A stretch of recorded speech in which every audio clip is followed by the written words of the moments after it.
What? And I'm going to give you one opportunity because we're friends. Winner! Who gives a shit about where the ball's been? Yeah, F him. They went from loving this guy, best move ever, to hating him. I think it's the most ridiculous thing in the world. I love it because it tells you how the game was played. There's nowhere for him to go. I think there's one place. You can't do that in the national team. Do I look like I'm freaking kidding? He does things that are absolutely insane. Successful and sexy? No. It wasn't aggravating at times? Yes. Sorry, That's not very fair. It's not about being fair. Welcome to the greatest soccer show ever. Ladies and gentlemen, boys and girls, welcome to the weekly recap from We Are Soccer. And what a glorious weekend it has been. Yes, my Aston Villa, they did thump West Ham 4-1, and they played well. They actually looked like they knew what they were doing. Plus, Detroit City FC go to the best team in the USL Championship and beat them 1-0 in the first round of the playoffs. Well done, Detroit City FC. We'll get into that a little bit later, too. We've got lots and lots to talk about. Whoo-wee. Oh, my word. A full slate of games in all of the domestic leagues as we are back up and running, thank goodness, because international breaks suck. But we do have another one coming up in November. We're about a month, something away from that, but that's all right. Full slate of games, EPL, Bundesliga, MLS Decision Day. We have the MLS Playoffs bracket set. We'll talk about that. Ooh, the new San Diego FC and their crest that just begs to, there's something more that's needed there. We'll get into that. Lots and lots to get to, as I said. Before we jump in and get started with all the fun, big thank you to our partners. Big thank you to our sponsors. Thank you to Soccer World. You can get all of your soccer gear needs taken care of at soccerworld.net. Thank you to Next Level Training. Aaron, Dylan, Renato, Scotty, George Keithis is there now, by the way. Good pickup there, boys. And they've got a brand new facility they're opening up. Another one over there in West Bloomfield. So awesome Next Level Training. My kids go there and absolutely freaking love it, as do I. Thank you to Dog and Pony Show Brewing. We're drinking their beer as usual. Thank you, Dog and Pony. Appreciate it. They're in Oak Park. Visit them, especially on Saturday and Sunday as they show lots and lots of games on the TV. Thank you to the Michigan Jags, creating the best possible soccer experience for every player, regardless of skill level. My kids had 3 games this weekend. One of them managed to score 5 goals. The other 2 didn't do so well and lost their games. Boo to my children. But very happy to be following them around the state of Michigan as we play for the Michigan Jags. All right, listen. We're going to jump in. We got lots to talk about, as I said. We have some. Why don't we we'll get to the big news in a minute. If you haven't heard, Sir Bobby Charlton has passed away this weekend. And listen, I know a lot of Americans may not understand the gravity of how big of a player and a man he was in England, but we'll talk about it for a little bit. We're going to talk about all the games coming up. That's the sad situation with Bobby Charlton. We'll talk about that in a minute. But before I do that, I do want to introduce the other We Are Soccer Weekly Recap members here. We are missing Nate, unfortunately. He is taking a work call. He'll be here shortly. This is a live show, and then work happens, so, stuff happens. But we do have Danny, my friend. How are you? Magical weekend in the life of DP Double J.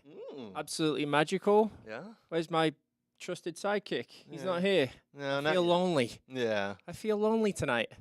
I'm missing my trusted sidekick. It's a good job that I have my, lax buddy to the left-hand side. Good old Brooks Double J. I don't know where the Double J came from today. I was playing around with it. Was there something there? I mean, I know Jazzy James. I was thinking like middle names, so like association, that type of stuff. Jazzy James. Definitely not Jeff Jarrett. No. DJ Jazzy Jazz?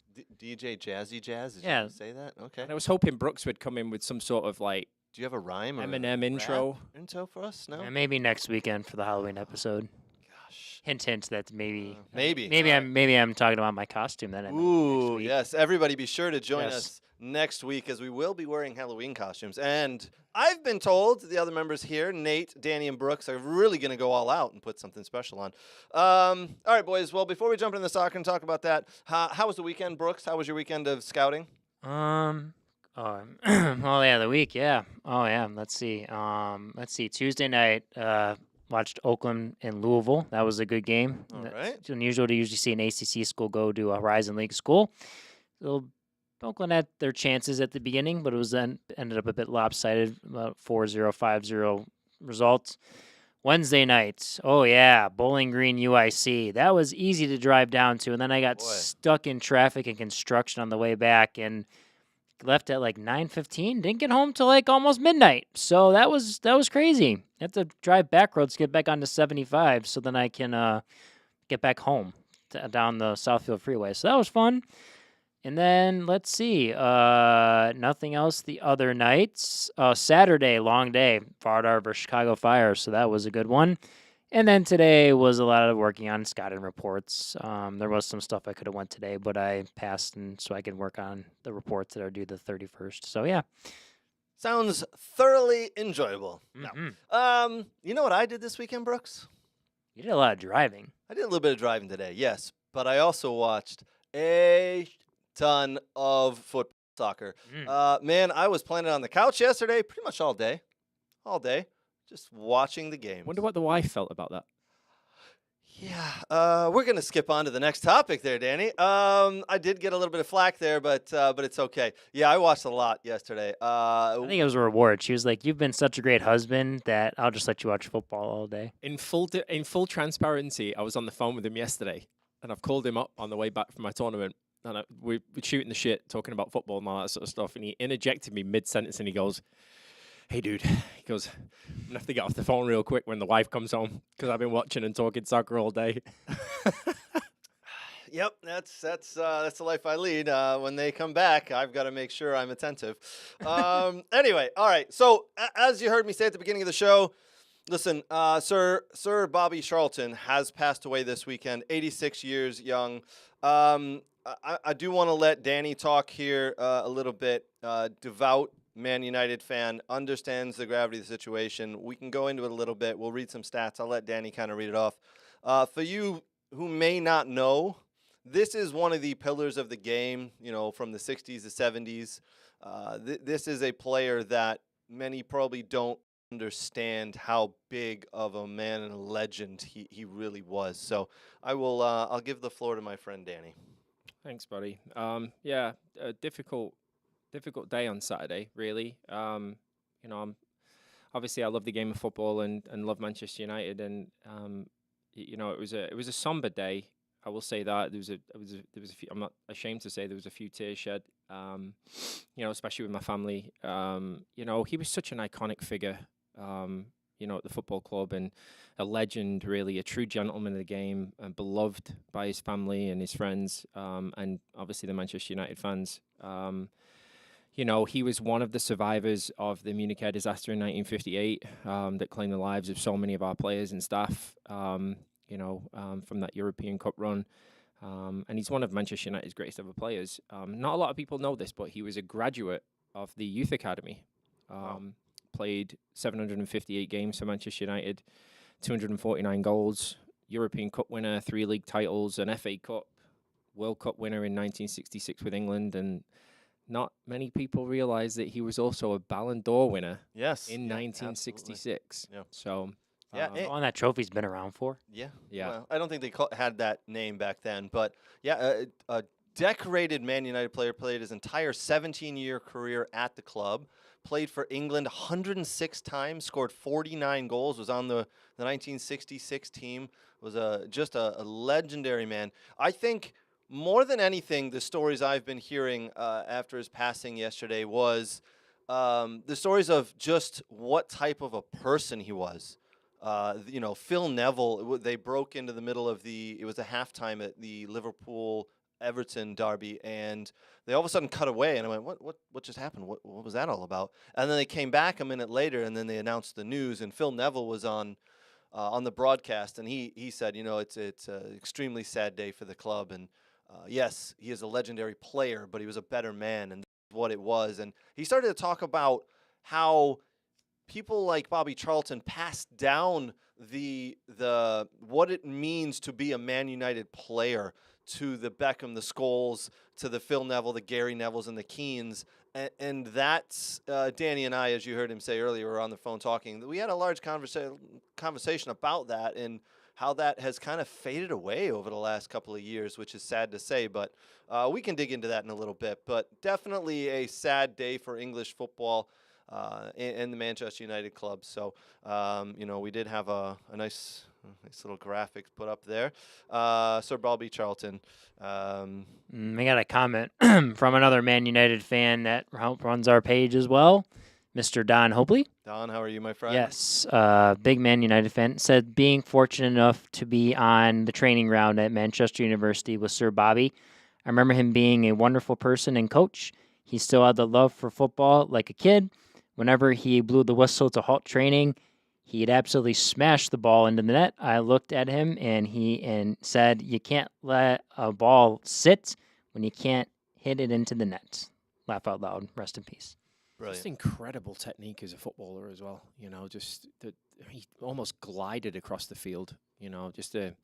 Such a generational talent. And an iconic player. Not only that, but not a lot of people know that. Like one of his best friends was Eusebio. Really? Yeah, one of his best friends was Eusebio. Pele loved him, right? So that generation of player, just understanding what he meant to the game, and now we're starting. Obviously, we've lost Maradona a few years ago, lost Pele recently, and now Sir Bobby Charlton. It's just sad day for football because these iconic figures, are a big part of why the game has grown so much over the years. Yeah, absolutely. Well, as I said, I really hope this sparks some research on a lot of people's part. Go back, watch the film clips of him, watch the film clips, watch the YouTube videos of other players as well. Don't they have a documentary about Sir Bobby? I don't know. Yeah, if I think do, so. do Yeah, they? It's a couple of years old, most likely. It is though, right? It is, and it was centered around the treble in '99. They did it after that. What it meant to him, because it was the first time they'd lifted the European Cup since was it '68? Let's say I saw it on Amazon or maybe Netflix had it up before. One of those two. I remember I watched the one with the Munich crash. Right. And they were talking about, like you said, he survived that one. That I remember they mentioned him in that one as well. He was actually pulled from the wreckage by another Manchester United player. Wow. It was, I think, 23 out of 44 people lost their lives that day. And I think there was 9 players that made it out alive. 2 of them couldn't continue their career because they were so badly injured from the crash. But Sir Bobby was one of them, and obviously Samat survived that as well. Yep. Sad day for football all around. All right, let's start cheering you up a little bit here. Let's get on to those games. I am going to start with my Aston Villa. We won 4-1 today. We absolutely pelted West Ham. That was not a typical Aston Villa performance, in my opinion. Villa dominated possession. Villa dominated and looked the better team. They looked like they were going to go on and win. They did. But listen, I'm a Villa fan. I've done this before, and I've said, yes, we're playing with our tails up, and we're up 2-0. And I have a little group of friends who I text with, and they like to put some bets in occasionally. And they said, all right, well, it looks like we've won this bet on Villa. And I said, hold on there, boys. This is Aston Villa. If it can happen, it will happen. And good Lord, who knows? And then just then, I'm not kidding, 30 seconds later, Jared Bowen pops up with a rather lucky goal, I must say. But the ball went in the back of the net, and 2-1 Villa, and they were on the back heels, and West Ham, did they come at it? And then Villa, all of a sudden, I think Unai Emery has absolutely transformed this set of players into something magical, and Villa went on to win 4-1. Leon Bailey put another one in, and then Ollie Watkins scored a thumping goal into the roof of the net. I tell you what, in the 2023 calendar year, there is one club who've won more points than Aston Villa. Manchester City. Oh, that's fair. One club. One. Villa have been amazing. The first 20 minutes today was pretty even, really, to be honest with you. And then they just took over. Villa did. They just turned it on. Louise, Watkins, Bailey, absolutely incredible. And Emery, the thing is, right, we talk about big clubs in the league, we talk about big clubs in football, and we talked about Aston Villa, years and years and years of history and one of the biggest clubs in the world. And Unai Emery has made Villa Park a really tough place to go and play football. Really tough place to go and get a result. And you can see that because they're 11 unbeaten straight. Yeah. 11 straight games unbeaten at Villa Park. He's made it a fortress again. So, I just said off air, Aston Villa are becoming a really tidy team to watch. I enjoy watching them play. They're fun, but I want players young players to start watching them and watch the simple things they do. They do very simple things. They pass the ball very nicely. And as Danny said there, I think the word was tidy. They're very tidy in possession. Danny he doesn't give a lot of praise often. So we will take that as Villa fans. There was something I noticed today. So Villa play with a back four, and then in possession, one of the back four, the wing backs, will start to move up the field. Today, Matty Cash, often would release down the right side, and the 6-6 pivot midfielder, Luis or Bouba Kamara, it was usually Kamara, would drop into his spot. And it was every single time Matty Cash would make that run up the line, Kamara would drop back and fill that little hole. It was clockwork. It was absolutely clockwork. Now, you're thinking, okay, they pass the ball nice. They move the ball nice. They do a lot of other things. They got Ollie Watkins who can put the ball in the back of the net. Moussa Diaby who can put the ball in the back of the net, can bring on Leon Bailey. Tidy is a great word, but I love to use the word creative. They're not afraid to be creative. And Zaniolo, the Italian, we'll talk about him a little later because he could be in a little trouble, by the way. We can say it. Yeah. We can. I can dress it up for you. I love Villa. They play. Here it comes. This is the compliment that you've been waiting for the last 6-8 months. It's just Nate's not here. That's why he's going to do Aston Villa play sexy football right now. Yeah. And I mean sexy football. It's really good to watch him. Yeah. I like it. And a little later in the show, we're going to have, I've got some stats. We got big strikers, big defenders, top shot stoppers, and we'll see how many Villa players are on there. Brooks? We got a couple comments in the comment section. So we have Mr. Don Hobley again. If he says, if Villa don't end up top 5, I'd be shocked. And we have breaking news. Victor is watching our show from a family wedding, but it's on his wife's side, so it's okay. Yes. Brilliant. I saw Victor the other day, and we talked for about 40 minutes. And then I said, all right, I'll see you later. He goes, I'll see you Sunday. I went, what are we doing Sunday? He goes, you're doing your show, and I'm going to be watching. Hey, Victor, well done. Victor, big fan of the show. Love it. So Villa do play sexy football. We'll put it out there. I love it. Sexy. It's it can be dangerous, though, because they play a high line. They play a very high line. And when they get it wrong, as they did at the first game of the year against Newcastle, it can go badly. But when it goes right. Not when you've got Emi Martinez in the back line, mate. If you're not living on the edge, what's life? Mate, you've not got an honouring goal, have you? No, Do you know what I mean? You've not got an honouring goal, so you're all right with Emi Martinez back there. You're fine. Just revel in it. Enjoy it. It's tough, though, because I've been here before, and then it goes south pretty quickly. No, it doesn't. It's going to be fun. It has been a good season so far. All right, let's get to the Liverpool derby. We have the Merseyside derby, Liverpool versus Everton. This had some controversy in it, boys. 2-0 Liverpool. Mo Salah gets both goals, one via penalty. It was a penalty in my opinion. Michael Keane did have his hand out there for the handball. He did stick his hand away, prevented the ball from getting in further into the box from across. How many red cards were this weekend? There were a few, and there should have been more. Konate for Liverpool should have been sent off. Ashley Young was sent off earlier in the match. This game, that was So I count 4 matches had red cards in it: Liverpool, Everton, Burnley, Brentford, Bournemouth, Wolves, and Man City, Brighton. You dirty players. Yeah. Jeez. What was going on this weekend? Ashley Young's second tackle was a bit iffy. Agreed. Then you see it from one angle. He goes straight through him, though. And he does. And that's where the game's gone soft, I think. I agree. I said the same thing. Soft. because I would have absolutely clattered him there. If you knew you were going to get a second and then get sent off, absolutely. You know, if I knew that I was going into a tackle with no intention, no way that I was going to get the ball, I would make it a decent red. It wasn't even a decent red; it was a soft one. But here's the problem, though. Later in the game, Konate pretty much does the same thing, prevents a player from going down the field, does the same thing, and he's not sent off. So, do I have a problem with Ashley Young being sent off? No, not really. But now I have a problem with consistency. That's where I think we're lacking with referees. It's a and VAR, to be honest, consistency. Doesn't everyone always say that every year? Yes. Because you don't like referees, But and you give them your shirt. it can't be from that I give them my shirt. I always give referees my shirt. Hobley's commenting on another one, Yeah. and he's come up with an absolutely genius one. What's this? Liverpool.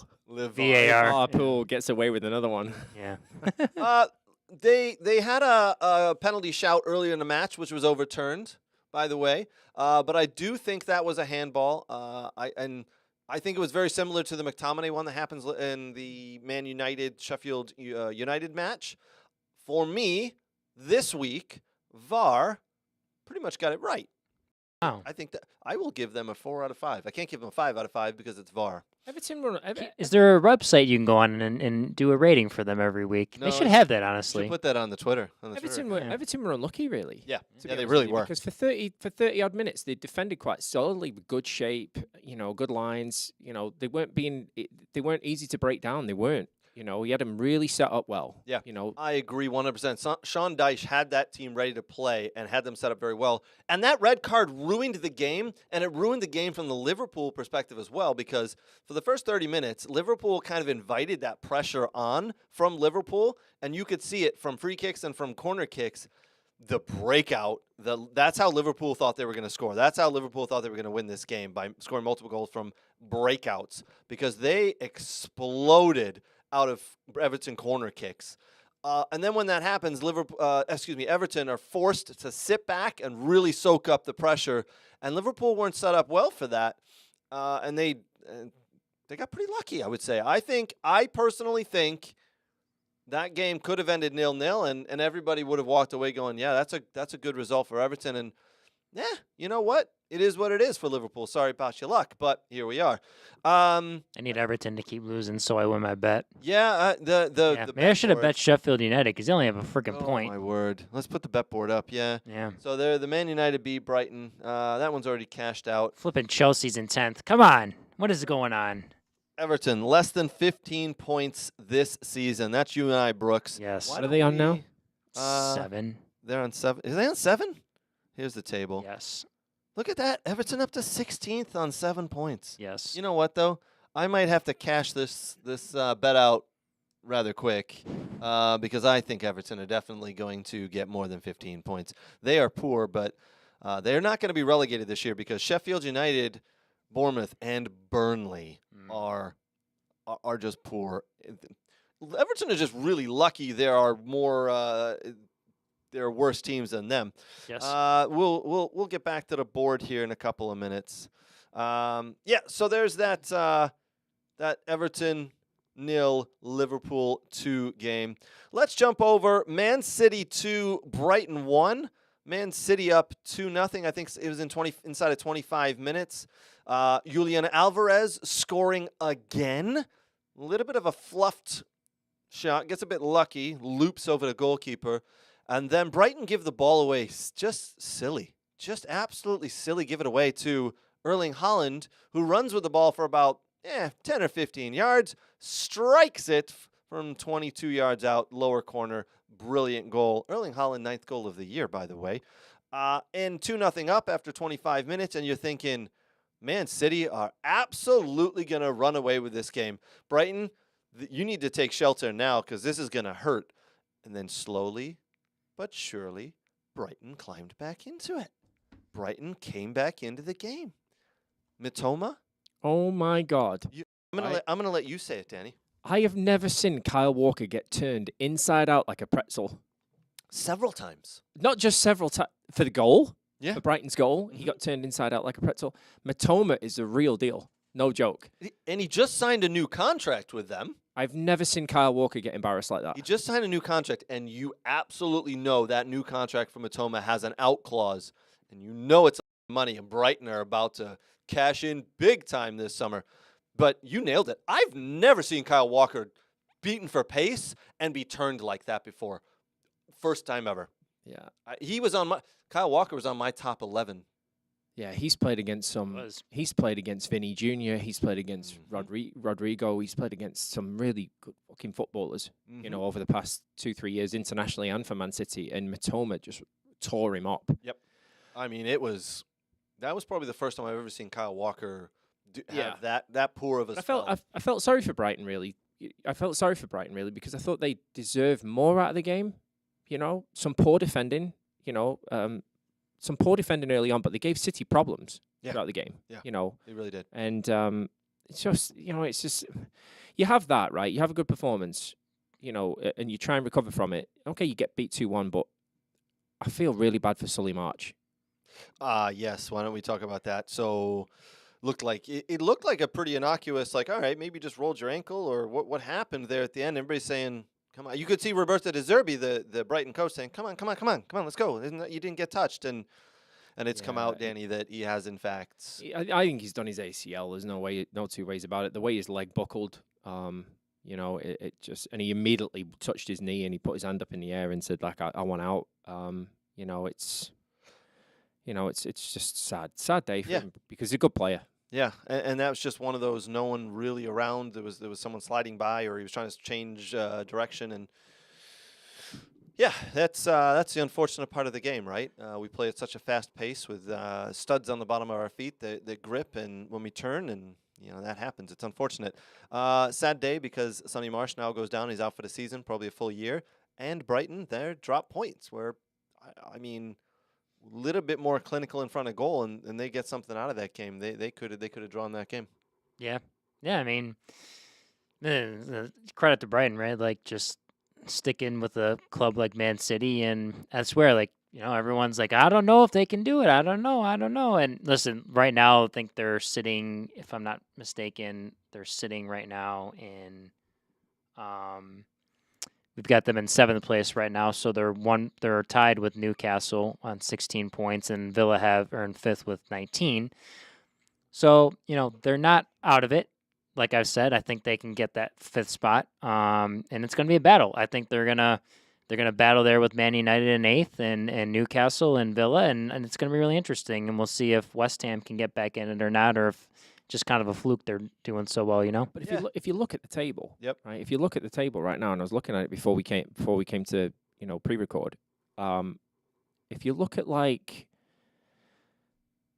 8th, 9th through the top, you're looking at a 6-point swing. And I thought, right, going into this weekend, based off our results at Manchester United, I thought we were way further off than that. Yep. And then I looked at City, like 2 defeats, and I looked at Arsenal's 3 draws. You know, and Liverpool's lost and 2 draws. Like, the teams at the top are losing games. Yeah. You know, and it's really tight up there. I mean, you look at Villa, 2 points off top. Yeah. You know, it's really tight. So I don't think it's going to be I've said at the start of the season that City would win the league, and I'm not entirely sure yet because I don't think they're playing the best football. I think the way the table is right now is very lucky for, we'll say, Man United, West Ham, Chelsea, and even a Brentford who usually who have consistently have finished in the top half of the table the last couple of years here. I think it's just it's set up right now for, I hate to say it, a little bit of parity in the top 10. Yay! Like MLS. Yeah, maybe not quite so MLS-ish, but yeah, I mean, Danny's not wrong. Yes. Look at the table. The top 2 teams are on 21. Yes. And then all the way down to 9th, you're 7 points. You're only 7 points from 9th to 1st. You think it's like you know, United have to play City twice, they have to play Arsenal at home, Liverpool twice, Tottenham once at home. You know, Brighton, I've got City to welcome at home. I mean, the teams are going to take points off each other. Yep. It's nuts, you know. And I mean, I tell you what, I'd love to see a side-by-side comparison of where we are at week 9 this year in the league and where we were last year. Yeah. Because I thought City and Arsenal were way ahead, you know, of the rest of the pack at that point. We should see if we can It's a find question for you two. Yep. There are only 2 teams that remain that have not lost yet in the EPL: Arsenal, Tottenham.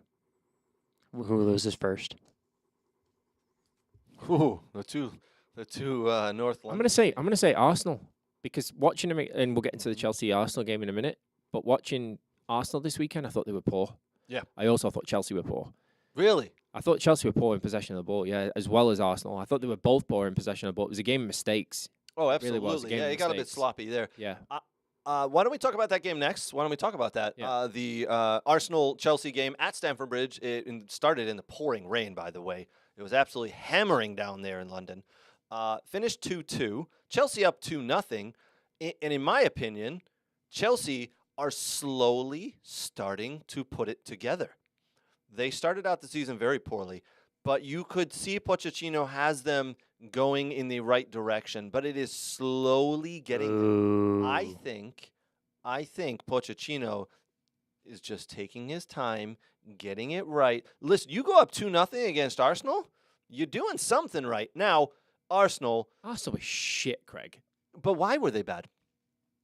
Well, they weren't bad because Chelsea were lightning streets ahead of everybody else. No, no, I agree.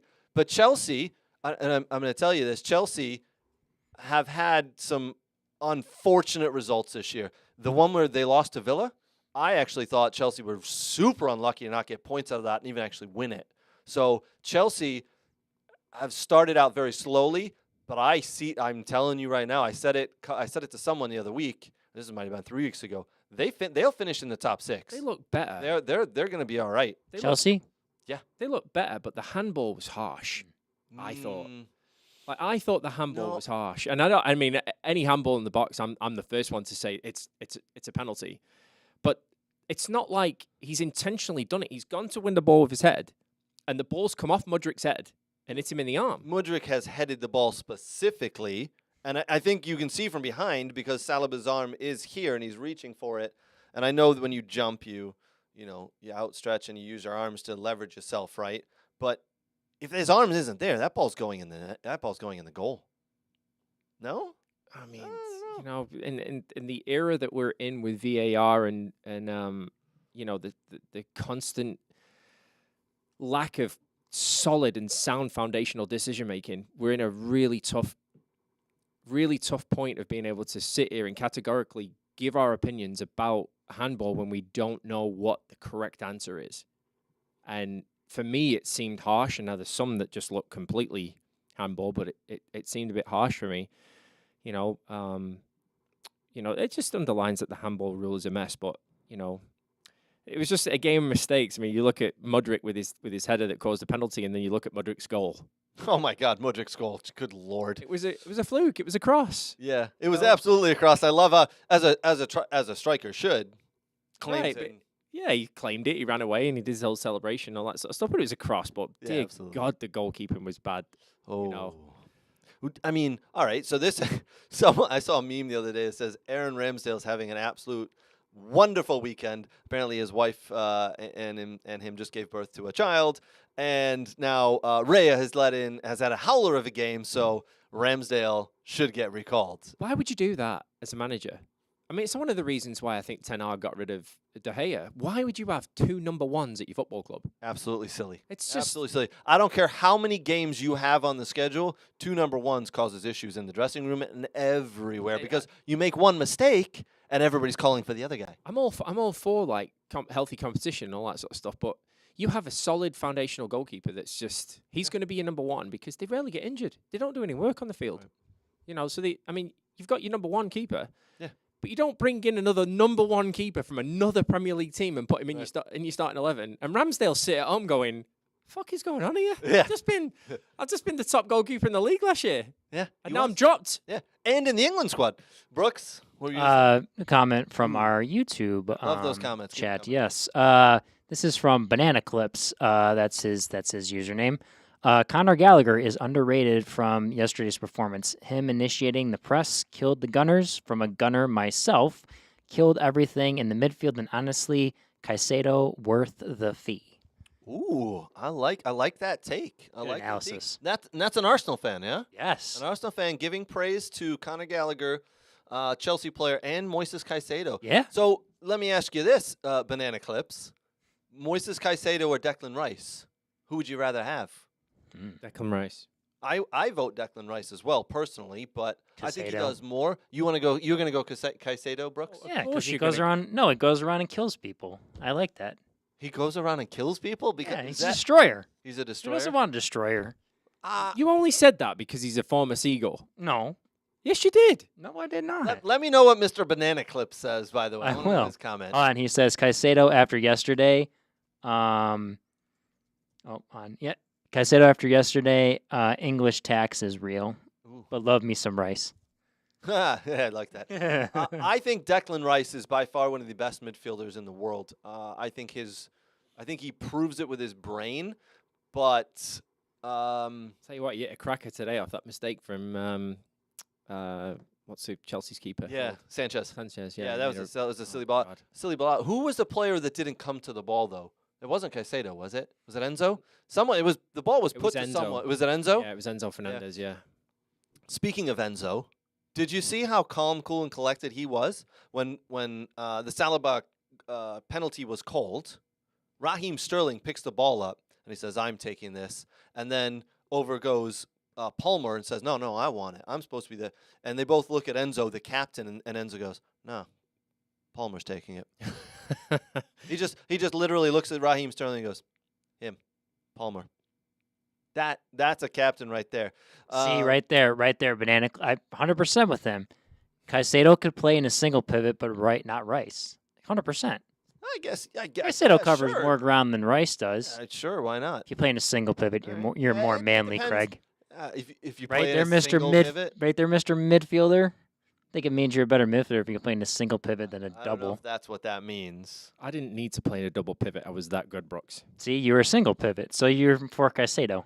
You know, and it's players like me that allow players like him To score. to do nothing. Yes. Just so everybody's aware that he was pointing at me. What do you mean, do nothing?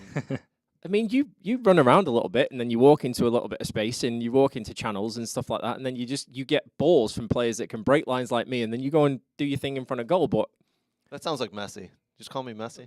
Yeah. Well, that's what a little. what did I stretch. say last week? You're a little too what did I say last week? You're a poor man's Messi. You There can you be go. Zlatan. I'll be any sentence with me and Messi in it, I'll take it. Poor man's Messi for sure. Zlatan, yeah, that's true. Listen, I didn't used to walk around as much. I only do that in my old age now. But anyway, You're not that old. You did it a couple of weeks when I was playing with you. You just need- we sat at need- the top of the box and just you We need fronted Kyle people. and Glenn to confirm this. Yes. no, they haven't watched me play in a while. No, yeah, they wouldn't know. So listen, I do think Chelsea are on their way back up. I think Pochettino is doing a very nice job getting this club back to where it could be, back to where it should be.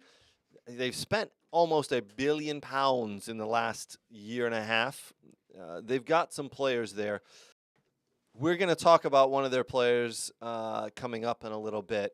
I think just on the other side of the break, we're going to do our best and worst players of the season. So just an FYI, stick around for that. Before that, we're going to get to some of the other games. Hey! Nate, how are you? Ooh, I like your ladies shirt. and gentlemen, I boys like and your shirt, girls, buddy. children of all ages, the We Are Soccer Show presents to you my sidekick, my lover, my backstreet boy, my Joey to my Chandler, my bestest friend in the whole wide world, Nathan Janulus. Guys, I've been sitting here the whole time. It's just been really quiet. Yeah, You were. Oh, that was the sheet. You were in the sheet with in the Yeah. corner there over your head. Oh, Yeah. that was you. I'm just short. Yeah, you just You really had to short. lower the camera. He's finally decided to stand up. Yeah. Yeah. I like your Yeah. shirt Now- there, now that buddy. you've- A lot of truth. Hey! Look at you boys. Why are you all excited? You sound like a guy who just got laid last night.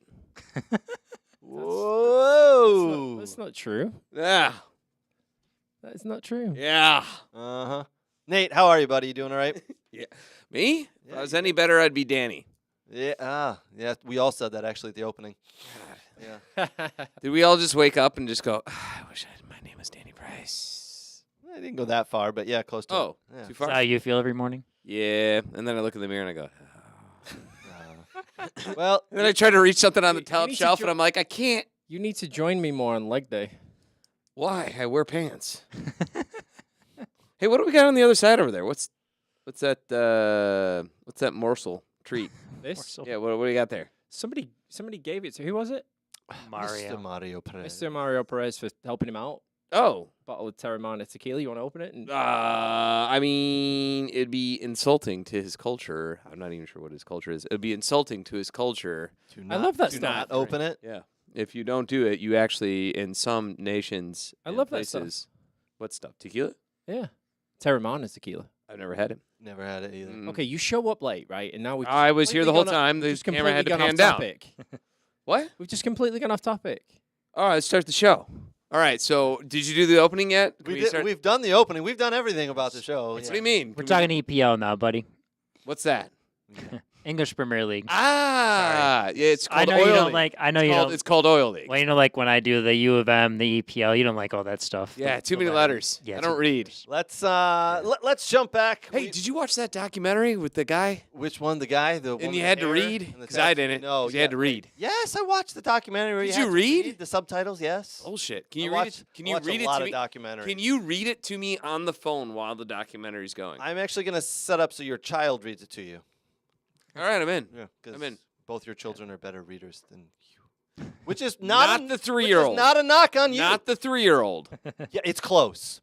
It's close. It's close. It's close. That's not a knock on you because that means just telling you your kids are smart-ish. All right, onwards. Let's get on to some of the other games. Bournemouth 1, Wolves 2. Bournemouth up 1-0. Wolves come back and win. Wolves slowly, surely gathering points from games that you don't think they will. Yes, they beat 2 weeks ago. They beat Man City, took all 3 points there. Brentford 3, Burnley 0. Newcastle 4, Crystal Palace 0. Ooh. Yeah. Chris Richards, Did he Sam start? Johnstone. Oh my. Yeah. Oh my. Not going so well there. Roy Hodgson may have to kick someone's you-know-what into gear because Crystal Palace have not performed very consistently this season. Who's the worst of the two center backs right now? Johnson or Richards? Who's made them more- Johnson's the goalie. Oh, sorry. Sam Johnson's the goalie. sorry. Richards has been doing all right, but he's just been. It seems to me the speed of the game is catching him at the moment. Sure. Yeah. The speed of the game is catching him, but that's okay. Adjustment. The more experience you can get, the better. Fairness, Newcastle top 4, top 5 team. Oh yeah. Fairness, Oh, yeah. did you see that the Murphy's first goal that went in that was just absolutely yeah. Yeah. So, I mean, 4 minutes in, that guy breaks it open. Yeah. Come on. Yeah. It's But, and again, Newcastle are a very fluky team right now. They either win big or they get thumped. They're not consistent. Like last year, they had a good just- consistency. It's just they're not finding it. It's a strange team right now, but for Crystal Palace, Roy Hodgson's really got to put it back together there. Nottingham Forest 2, Luton 2. I called a draw in this game, and with about 70 minutes left, I went, crap, Forest up 2-0. Looks like I've lost this. And Luton go ahead and put 2 balls in the back of the net and gain a point. This was a game that one of these clubs absolutely had to win. You have to get points from your relegation rivals when you're down at the bottom of the table like this. Forest and Luton, let's put the table back up. As you can see, Luton 17th, Nottingham Forest 15th. Nottingham Forest actually surprisingly with 10 points after 9 games. Luton 5 points after 9 games. One of these clubs needed to get 3 points. Unfortunately, a draw for both of them. So yeah, there's that. All right. You could arguably say, right, like Sheffield United are not coming out of that. I don't think there's any team that's ever come back from the 9th week with a point to relegation safety. Who's the next one? Luton on 3 points. So no, They're down. You've got United, Sheffield United on 1 point in 20th. Bournemouth on 3 points with 3 draws and 6 losses. They do not have Luton and Bournemouth do not have a win to their name. Burnley have a 1 win. Luton have 1 win. It's going to be 3 of those 4 teams, right? 3 of them are gone. Everton, I think, are safe purely out of the fact that there are 4 teams worse than them. Anybody, Everton, Forest, Brentford, Fulham, they're almost staying up by proxy because the teams below them are not good enough to beat teams that they will end up not beating. Yeah. So it's just They're just the teams down there. They're just going to take a point from each other. That's it. They're all just going to take a point from each other. They're going to draw all those matches. All right, let's get to it. We got 14 minutes left before the break. Let's get to that Man United, Sheffield United game. Man United world beaters. Man United absolutely. Let's just not go that far, Nate. They won. Oh, you son of a World beaters. you son of a! He showed you love for. Do you know what I'm going to say to you? Kiss my arse. You know why I'm going to say kiss my arse? Because Isn't it arse? arse. Yes. Kiss my arse. We're 6 points off top spot. So while United stuttered through that game, I will say, right, that Man City and Tottenham got beat Sheffield United 2-1 and struggled through the game. And City went to the City went to Sheffield United and struggled through that game. Yeah. Oh, first game of the year. So City were lucky to come away with a sit point. there on your Aston Villa high horse and give a shit about a really poor performance when we got, damn it, 3 points. The only thing I'm going to say is I put a lot of money on them, and I had to wait till almost the last minute for them. But here's the thing I'm really upset about. Oh, one of the legends of the game of your club passed away early in the day.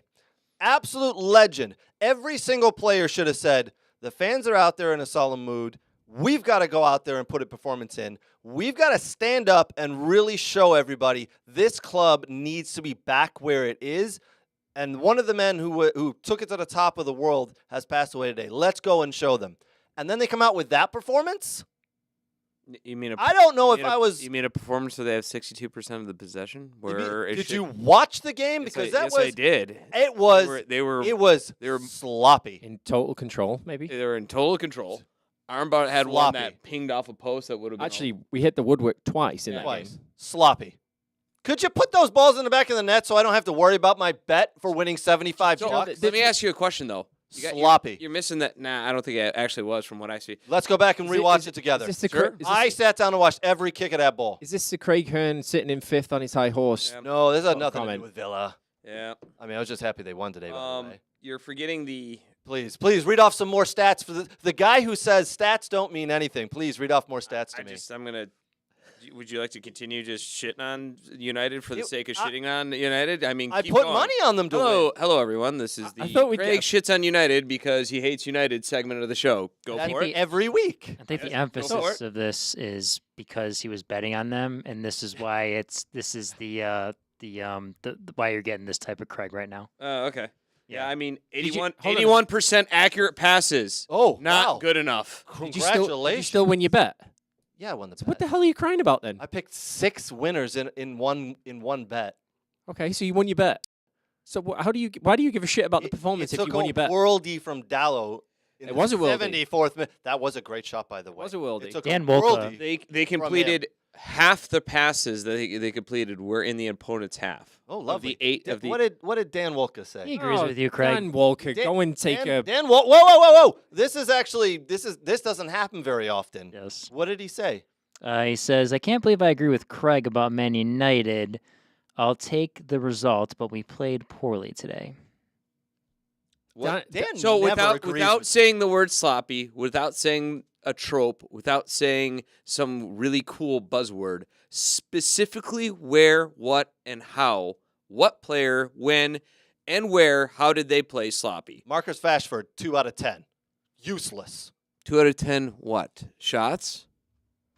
2 out of 10 what? Rating. What did he get on rating. FOTMob? Go and give me his FOTMob. A rating? Yeah. You're going to give me a rating. Go give me his FOTMob. Okay, Sure, I will actually. Okay. But that's what you're going to turn to is a rating. I Again, just got criticized for looking up stats. You're the one who always go looks up for the rating. stats. You're the one who always brings the FOTMob. You found the one guy. He got Found the 6 one point guy? at. So Can you just give him a rant, please? Fernandez got 8.9 if we're looking at FootMob. Anthony got 7.4. McTominay 7.4. These are what they call greens. That means good at FootMob.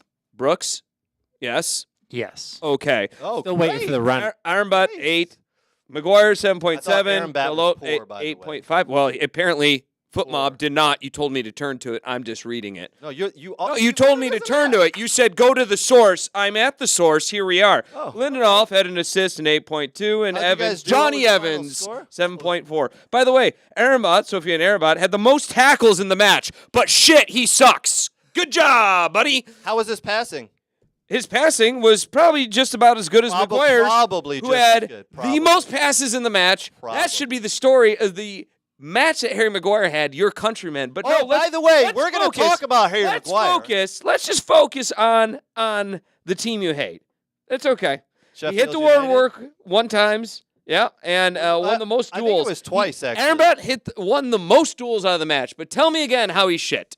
He was out of position several times. Really? Is that thought how his he had the most passing was tackles in the poor. match? Yes. Oh, yeah, the most. His passing was poor. Is 85% poor accuracy? What were the Because other that's what the 50? How fuck many he had. passes did he He have? had 56 accurate passes out of 66. I'm living in Fuck your head. me. You're not living in anyone's head. You're saying something that I have an opinion you know what? that it was a poor You're right. game. Austin Villa had a poor game. No, Aston Villa. No, was Austin Villa had a poor. I'm going to do you now. Austin Villa had a poor game. Okay. Austin Villa is really bad. They're I don't pretty need shit. to defend it. Okay.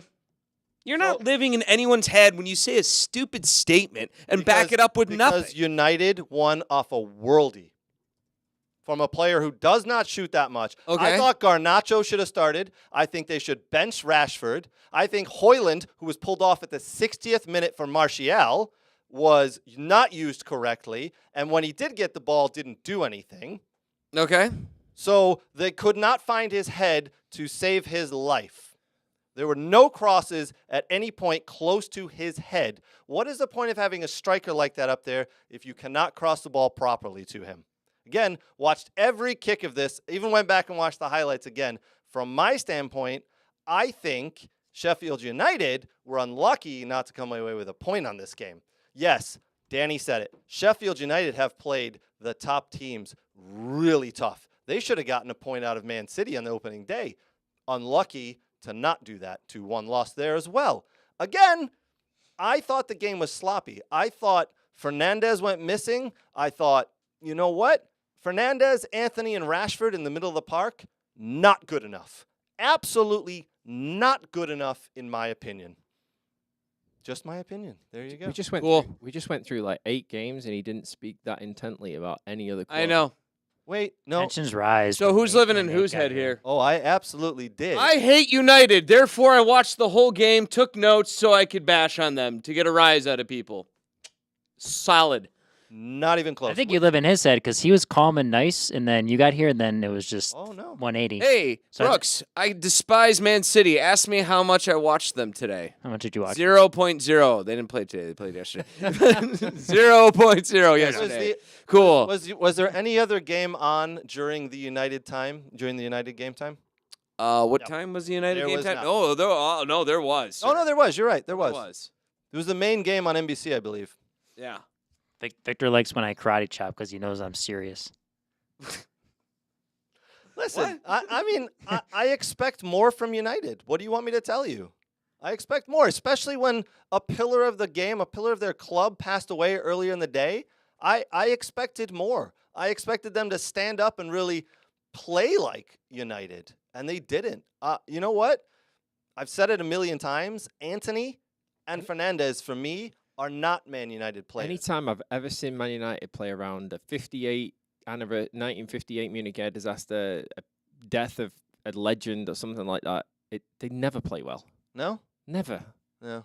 Where they just get too forlorn, too sad about it? I don't know. What is No, it? You'd expect more. You're at the hotel and you get news that a guy that comes in your you only have to listen to Harry Maguire at the end of the game where he's going Man of the match, Harry Maguire. man of the match. Harry Maguire. 100% man of the match, by the way. 100%. And See, Harry Maguire even Maguire said that Bobby Charlton was such a he'd come into the game, win, lose or draw, into the dressing room, win, lose or draw, and give us stories about the past and all that sort of stuff. And he was such a big part of Manchester United. So it's I get that. I was just like your grandfather dying. Yeah. Do you know that Eric Ten Hag never actually met Bobby Charlton? Probably because Probably because he's old and Heel. doesn't come to the games as much. I think that's how the Dutch are. So That's can a Dutch thing. Yeah. It's a Dutch thing. I don't want to meet the old guys. Yeah. Can we restart this? I'll be Craig, and we'll do this all over again without some total hater glasses on and someone who just like can't get enough blue glasses. of trying to get a rise out of people and then claiming that they're in their head. Can you ready for this, Brooks? Ready? Well, hey Brooks, I saw the Man United game. Oh, how'd it go? Oh, you know what? Not a fan of United as a candidate. I thought they played a little something. However, Harry Maguire, my countryman Harry Maguire, who plays on the team, man, he is really having a reemergence. Danny, isn't he having a reemergence? Harry Maguire? Re-emergence? Emergency, A resurgence. a resurgence, some kind of urgence. Yes, in a resurgence in form. Isn't that great to see as an English national team fan? I mean, yeah, the game might have been sloppy, but it's really good on him, isn't it? I have no comment when it comes to Harry Maguire, mate. And that's how it's done. Man and United that's have won punditcy 101. 15 out of the last 16 games that Harry Maguire has started. Yeah, I guess he's the man. They've won 15 out of the last 16 Here we go. games He's a starting guy now. He wouldn't be if it wasn't for injuries. It's though, right? kind of like someone who is like, I don't rate Ole Watkins very high, and then all of a sudden Ole Watkins is the man of the match 2 weeks in a row, and now he's Ooh, your he favorite scored player again today. Yeah, and an assist too. You know Get what it I right. thought? I'm gonna take a Yeah. little poke at Brooks over on this one as well. You know what Tim Howard said at the half about Andre Onana? Oh, jeez. Do you know what he said? Do you know what word he used? Terrible? Unorthodox. Oh. But Did he call him shit? Because I actually thought halfway through the second half, I went, actually, Onana's coming off of his line to make some saves. He's not standing on his line. He's not as unorthodox as I had called him earlier in the season before he started. Again, listen. I think that's a big word for Tim Howard, and he just likes Do to you use think that's a that. big word? Yeah. Ooh, not a Tim Howard fan, Yeah. huh? Greg, Not his punditry, but his goalkeeping, yes. as a United fan, I will tell you, I hold my breath every time that right now when there's a shot going near him. I will say though, he did make 1 or 2 good saves. Oh, yeah. But I'm just like, and it reminds me of De Gea year 1 because he wasn't very good year 1. Did you see the stats in the international break of De Gea after 8 games in his first season and Nana after 8 games? Are they exactly Very the same? Exactly the It's same. very Very similar. similar. Do you, as United fans, believe that Onana will go on to do what De Gea did? And as Phil Neville said at the half of the game, De Gea is a legend of that club for how long he played and what he did. Do you think Onana has the ability to go on to do that? I don't know. don't know. Athletically, yes. Athletically, I think he could be better, but time will tell. It's one of those you don't know. I mean, you don't know. It's hard, right? It's hard. It's you're taking a gamble. It's like saying, do you think Højlund will be as good eventually as a striker, a top tier striker? You know, based on what you've seen out of 5. Seen some nice things. He's looked all right, but he's still very young. You never know. He could be the next Anthony Martial. I think Højlund has the work ethic to do that. Yep. I think he's got a long way to go.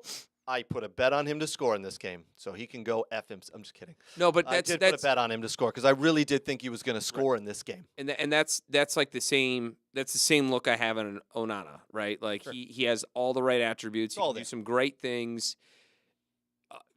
He seems to take responsibility for his mistakes, but I don't know. Time will tell. Time will tell. Yeah. Yep.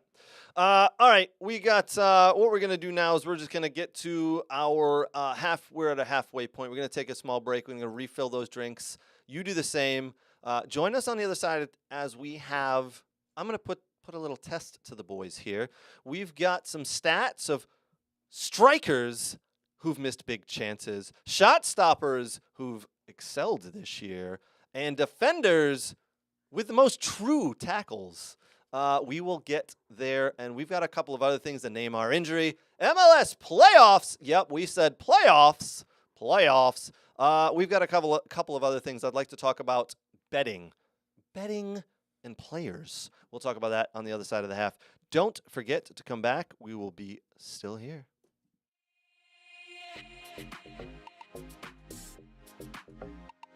Hi, Brooks. We're at our favorite store, Soccer World in Rochester. We're just gonna do some light shopping. Nothing big.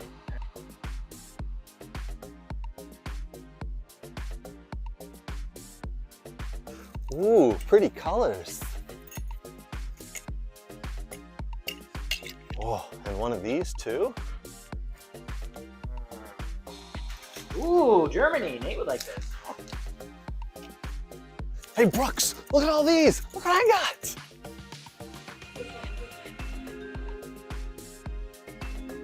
Club America. Ooh. Wow, that's not MLS. Ugh. Socks? No.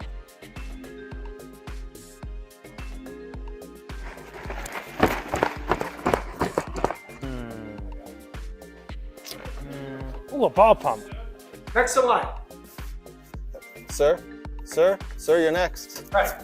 That's a mannequin. You know that. Huh? It's a mannequin. Oh. Sorry, sir.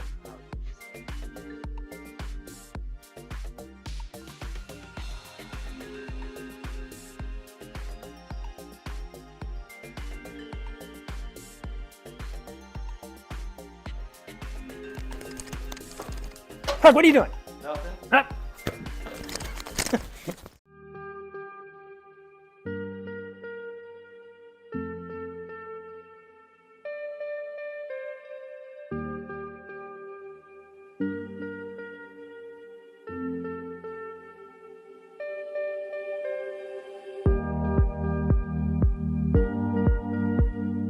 Change tempo, yes, drop out, good. Yes, touch play, right foot, yes. Scan, good.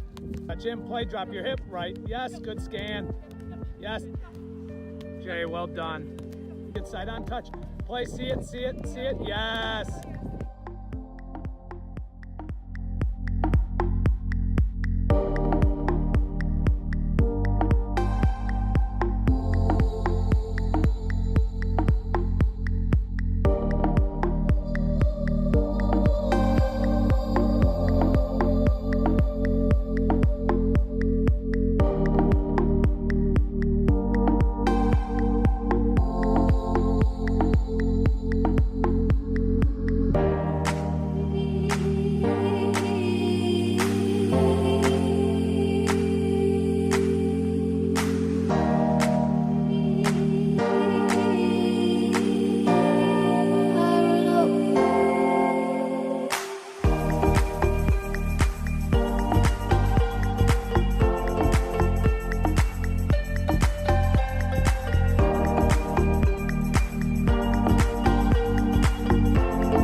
right, boys and girls, we're back. Hopefully you grabbed a beer. Hopefully it is a Dog and Pony Show beer. Thank you again to Dog and Pony Show for supplying the beer for our show. I believe sometime in November, late November, Tottenham and Aston Villa playing. I want to say November 26th. I could be wrong on that date. I'll be down at Dog and Pony Show watching that. So join to us look? there. Huh? Yeah, please I look got it it up. right I can't now. remember the date, but we told Dog and Pony we're going to be down there. We're going to bring some Villa fans. Yep. The Tottenham fans will be there. 26, All 9 right. o'clock. 9 o'clock? Mhm. What time? What are the other games on at the time there? I have to go to that date. Hold on. All right. Well, we'll be there. Dog and Pony Show Brewing in Oak Park. Join us November 26th. Villa versus Tottenham. Yes, Brooks. What are the other games on the day there? God dang it.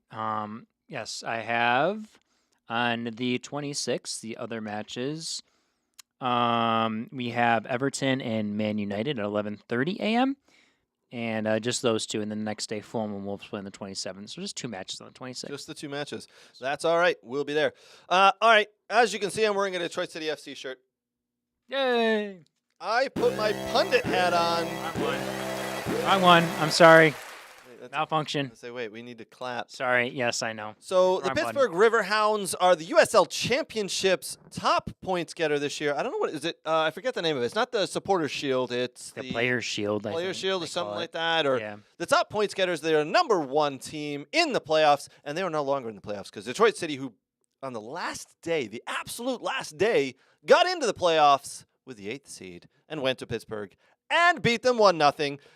Yes, there was one of us in this room who called that result. Well done, Nate. Congratulations. Well done. Using my expert USL analysis, because expert, I clearly analyzed the outcome of this game by saying, "Screw you, River Dogs, DCFC for life," and that was how I came to the conclusion that they would win. Yep. Yeah. Did you also basically. come to the conclusion that John Daly was going to go to the game? And Yeah. Smoking Smoking a cigarette at the game, Yes, by the yes. way. So I think he was just drunk in Pittsburgh and forgot where he was like, huh? What's this? I hope the Detroit City FC fans were singing to him. You're only here to see Detroit City. They probably weren't because they don't know that. But that's the only real reason he was there, obviously. Pittsburgh goes down. Detroit City moves on in the next round of the playoffs. Congratulations, Detroit City FC. Yeah. Hey. It's what you call house money, baby. Yeah. Let's roll. I wish I would have put a lot of money on them to win that They're game. going all the They way. were, there was lots of plus odds there. All right. Greg, We're moving on. Greg, What? they're going all the way. They're going all the way? All the way. All right. Bullshit. I don't think I can bet on them to do that, but I mean, maybe Come on. we should. Don't We we should have put. it- We don't should Let's put- go. Don't we I have, think Charleston might win it this year. don't we I have, think Charleston can eat it. don't we have a bet on this? DCFC? No, you're thinking. Oh, we were talking about DCFC? Yeah. Oh, You blacked out, I didn't you? did. I thought we were talking about You went MLS. to American football and you just went, huh? Old man Danny's getting confused with MLS and USL. No, Danny is just Yeah. confused when you use the word playoffs with Playoffs. soccer. We're talking about playoffs. He gets lost and he goes, wait a minute, they won the league. Why are they playing again? Yeah, yeah. All right, boys. What we're gonna do now is we've actually got. I'm gonna wait for this. We got quite a bit of news to get to. Some rumors, some things that have been said. Players could be moving. Clubs talking about players. We got that. I want to wait to get to that. Lots of fun there.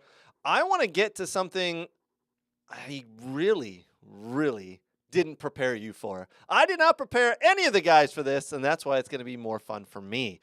All right, boys.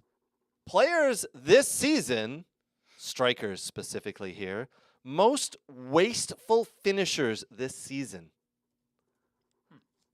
I'm going to preface this now. If you boys can remember the last 5 to 6 weeks of our show, I've named almost every single one of these strikers as being piss poor and wouldn't pay more than a bag of chips for them. Would you please, any of you, hazard a guess as to the most wasteful? I think I've got 1, 2, 3, 4. I've got the top 4 wasteful strikers in the Premiership. Hazard a guess? Any of them? Rashford. Mudryk. Mudryk is not one. Rashford is one. Wow. Yes, you're getting close now. Hold on. I mean, Eddie Ketia. ooh, good guess, but no. Callum Wilson. Nope. Hmm. Now, there's 2 more. One of them, 2 more. I thought you said 4. yeah, you've already, did you name? Rashford. Rashford. Oh, sorry, yeah, you're right. Eddie Ketia. No, sorry. Rashford's the only one you've named. One of them did not start yesterday, and I really thought he was because he started for the first 7 games for his team. Chelsea. Jackson. Yep. Okay. You well, know that makes sense. You know I've talked about him I mean, that every makes sense. week. He has had so many chances this year to score goals. I think to his name he only has 2, and he's missed some sitters. What's the fella at Everton? Calvert-Lewin? Calvert-Lewin? Yeah. Nah, he hasn't played enough. Wow. All right, boys, I'm going to give it to you. Ready? Nicholas Jackson, Marcus Rashford, Neil Maupay, Oh, and Richarlison. yeah. Yeah.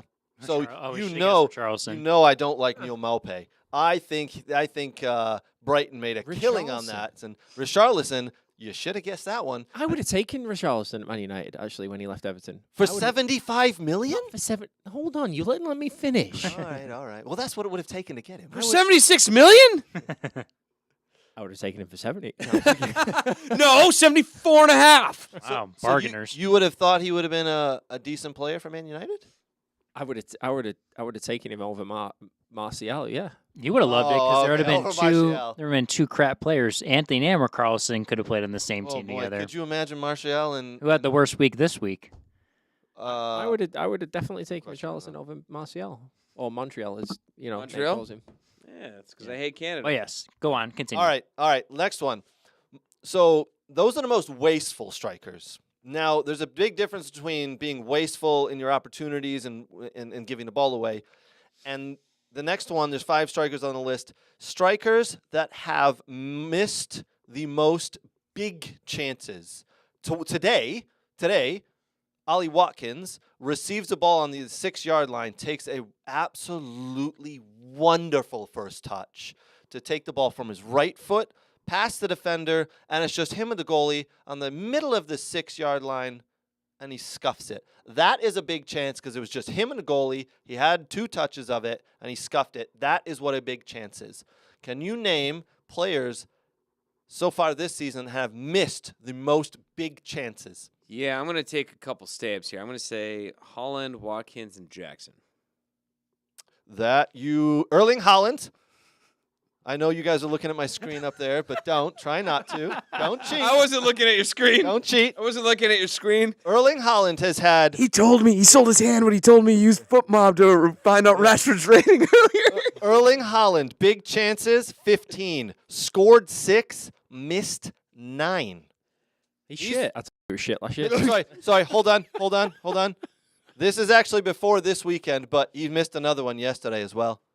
Erling Haaland has missed the most big chances. No, it makes sense. He starts and he gets a lot of chances. He to does shoot. get a lot of So- chances. So numbers would tell you probably yes. All right, guesses on the others? Jesus. Jesus. Gabriel Jesus. No. Mm-mm. Mo Salah. Mm-mm. Darwin Núñez. Yes. Darwin Núñez, 8 big chances, scored 2, missed 6. Oh, he's shit too. Yep. You'd take him though, wouldn't you, for Man United? I actually rate him. I think give him another year. I wouldn't take think him over he's Haaland. I wouldn't take him over Hoyland. Hoyland. Yeah. It's funny to bring him up. He was right below Darwin Núñez as Rasmus, the old Rasmus Hoyland. yeah, with 6 as well.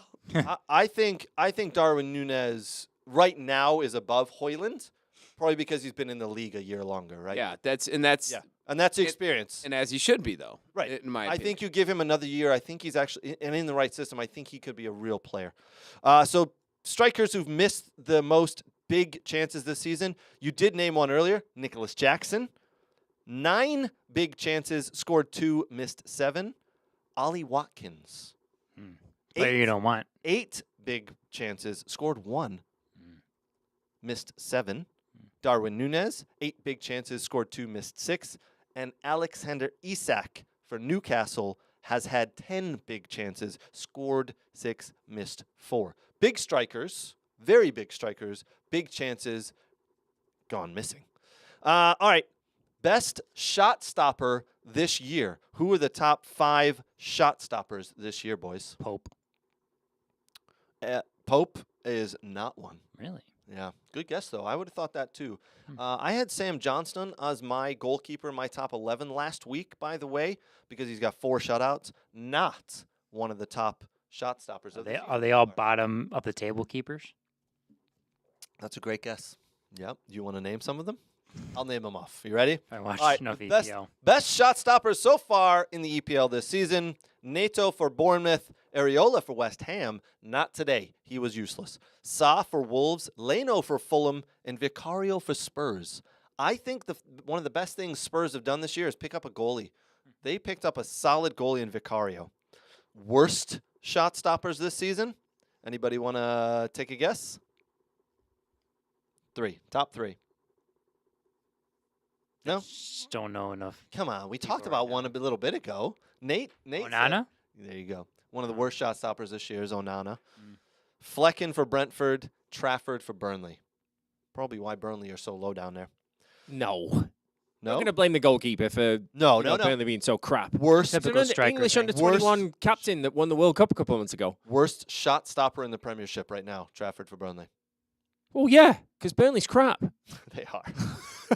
They've got problems all over I mean, the board. They can't score. They can't hold the ball in the midfield. When The you get in defenders are when you leaky. get in 20, 25 shots at you a game, This is true. you know, I mean, the percentages are going to be a little bit higher that you're not going to save some of those shots, Yeah. especially in the Premier League, right? This is true. I mean, it's not the Farmers League. Whoa. Whoa. Whoa. Well, I we didn't haven't. say Germany. I didn't say anything about Germany. I just said it's not the Farmers League. It's the best league in the You world. did look at Nate when you said that. Only did. because I love his beautiful blue eyes. Does he have blue eyes? Well, yeah, I do. Oh, okay. I thought they You've were. never looked into his eyes. And I shaved today. Shame on you. I shaved. Shame on you. All right, boys. One more so far. Here you go. Best defenders with the most true tackles What the so hell far does this that season. mean? Not fake tackles. Not but fake true tackles. Yeah. So, yeah. tackles Like that I won the ball clearly? won the ball clearly, didn't have to slide, didn't have to, we're in position. Caicedo. Didn't hit his shin. Caicedo's not a defender. He's a midfielder. Defensive midfield. Like, God. Wow. William Saliba, who was on two of our lists last week as top defenders. Mickey Van de Ven, new defender for Tottenham, by the way. Oh, Mickey Van de Ven. The Mickey Van de Ven that came from the Farmers League there. Yes, he did. Mm-hmm. I wasn't. I'm not the Farmers referencing your League. comment. I'm just looking at your beautiful face and your beautiful green eyes. I have Ish. bluey green eyes. Bluey green. Hazel. I don't see though. Hazel's not Hazel? a color. It's What a did- name. Hazel's bluey green. What did he just call you? He called me Hazel. Why? It's No, Steve. my eyes, Hazel. The bluey green, you bellend. You called him All right. daddy earlier, you so just come call on him? now. Annie, Daddy, same thing. All right, Call last him a Belligan? Last one. bellend. Bell End. Hold on. Oh, Bell good End. Lord, here we go with the English. Yes, I called him. I said, Bell. What? bellend. What does that mean? Bell. Look it up on the internet. Bellend. We can't say it on this show. We're going to do a segment at one point where they're going to list all these English words and then we're going to learn things. So, And you're looking at me shocked, like You've never heard that?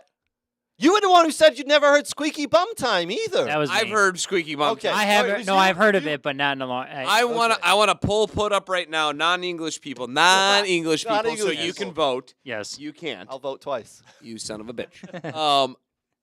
Bell End. Go ahead. No, Tell us, what does it mean? you're gonna have to No, look we it can't. up. Apparently, you have to wiki it, and it's going to get all our devices How locked. do you even spell it? It's BELEND. it's your small head, Brooks.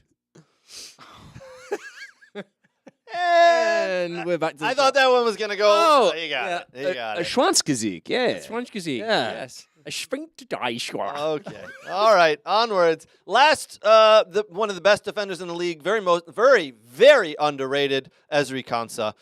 Probably part of the reason that Villa are doing so well. Who? Ezri Konsa. The hell is that? Is that somebody out of Star Wars? Yeah, I think so. Stop making up names. Concept. Sounds It's- Spanish. It's actually a travesty that he hasn't gotten called into the England squad. If I'm being very It's honest. probably not even He's English? 100%. Oh, that sounds like he's something else. 100%. He is a Rolls Royce of a player. Wow. Just sold a. Is he a Villa player? Just signed a brand new 5-year contract. He is why Tyrone Mings looks so good for Aston Villa. Oh. He is one of the fastest center backs in the league. Yes, Ezri Konsa. Anyway, we move on. Boys, something I want to talk about. 2 Italians this week, Tonali and Zaniolo. Tonali plays for Newcastle. Zaniolo plays for Aston Villa. He's on loan from Galatasaray. Just got done by the Italian Football Association for betting. I think this is going to be a problem that is going to just unravel the amount of players they're going to get caught and suspended and fined and banned for betting. This is something that's creeping into our game. I believe, I could be very wrong. I need the more details need to come out about the two Italians here, Tonali and Zaniolo. They were pretty much being investigated because they do online poker. Oh, Online poker. They are not allowed to play online poker, apparently. Hold on, Nate. You apparently would like to talk here. I can't let this go. And like, Are we going further back on. to the previous subject? Yes. Not the betting. Okay. You we're do mo- know he's eligible to play for Okay. Portugal, right? I was gonna say he sounds like he's not pure English.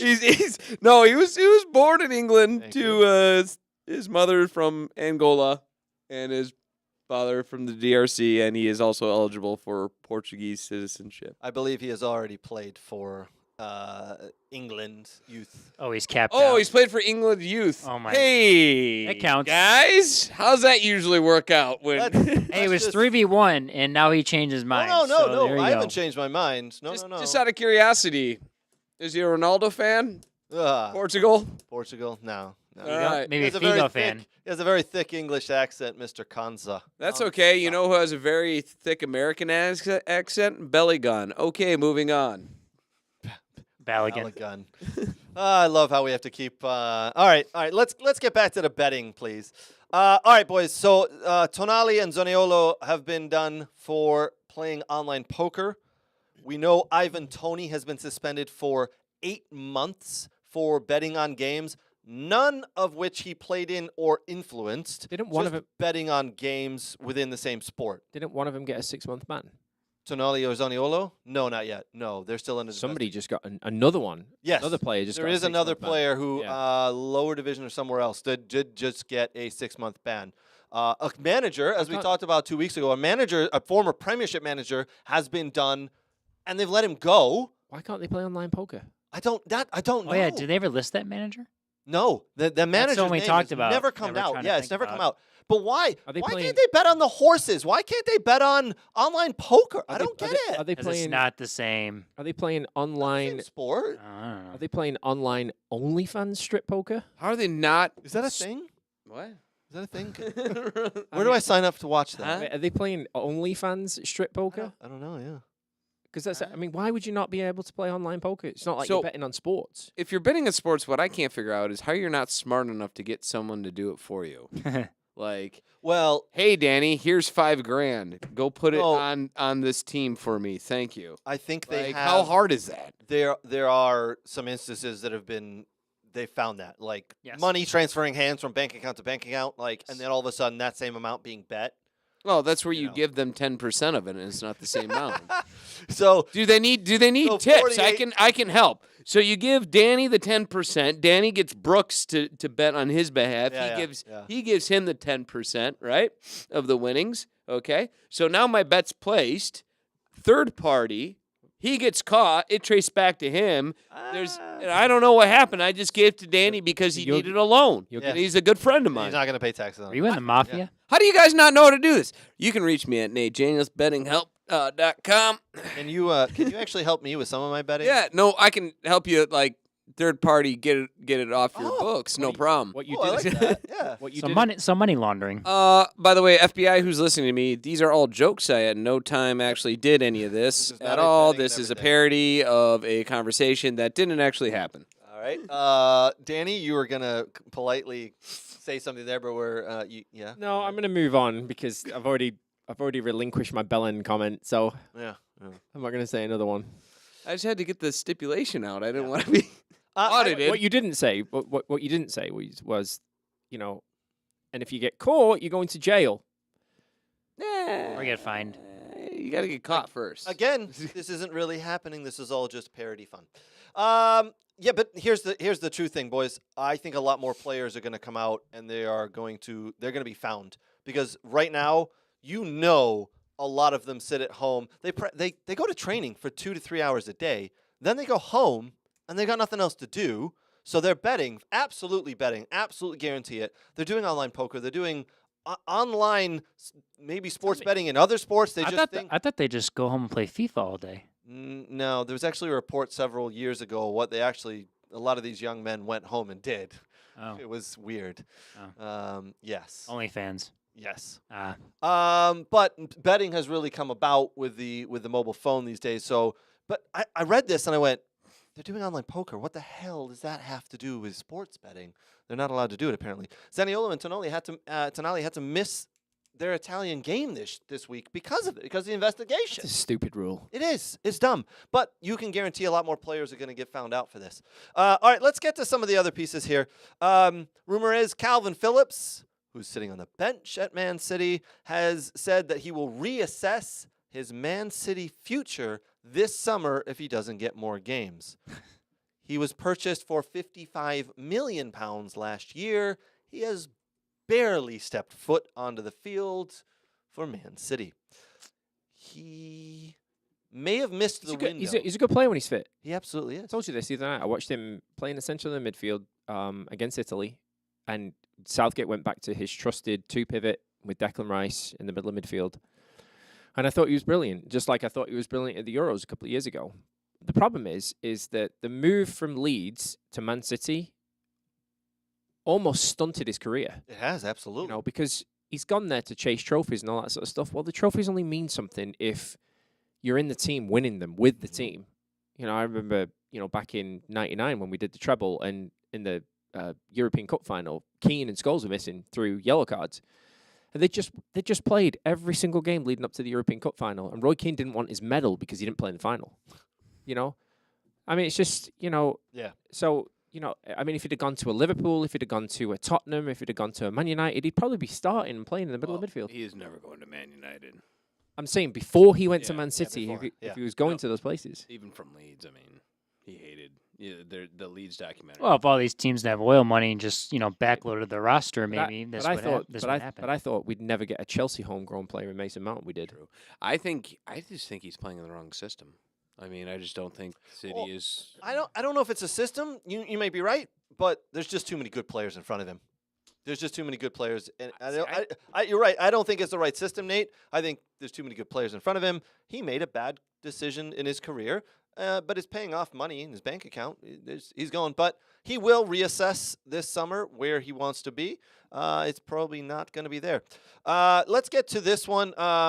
Harry Maguire has been rumored in the January window or next summer to be moving to AC Milan.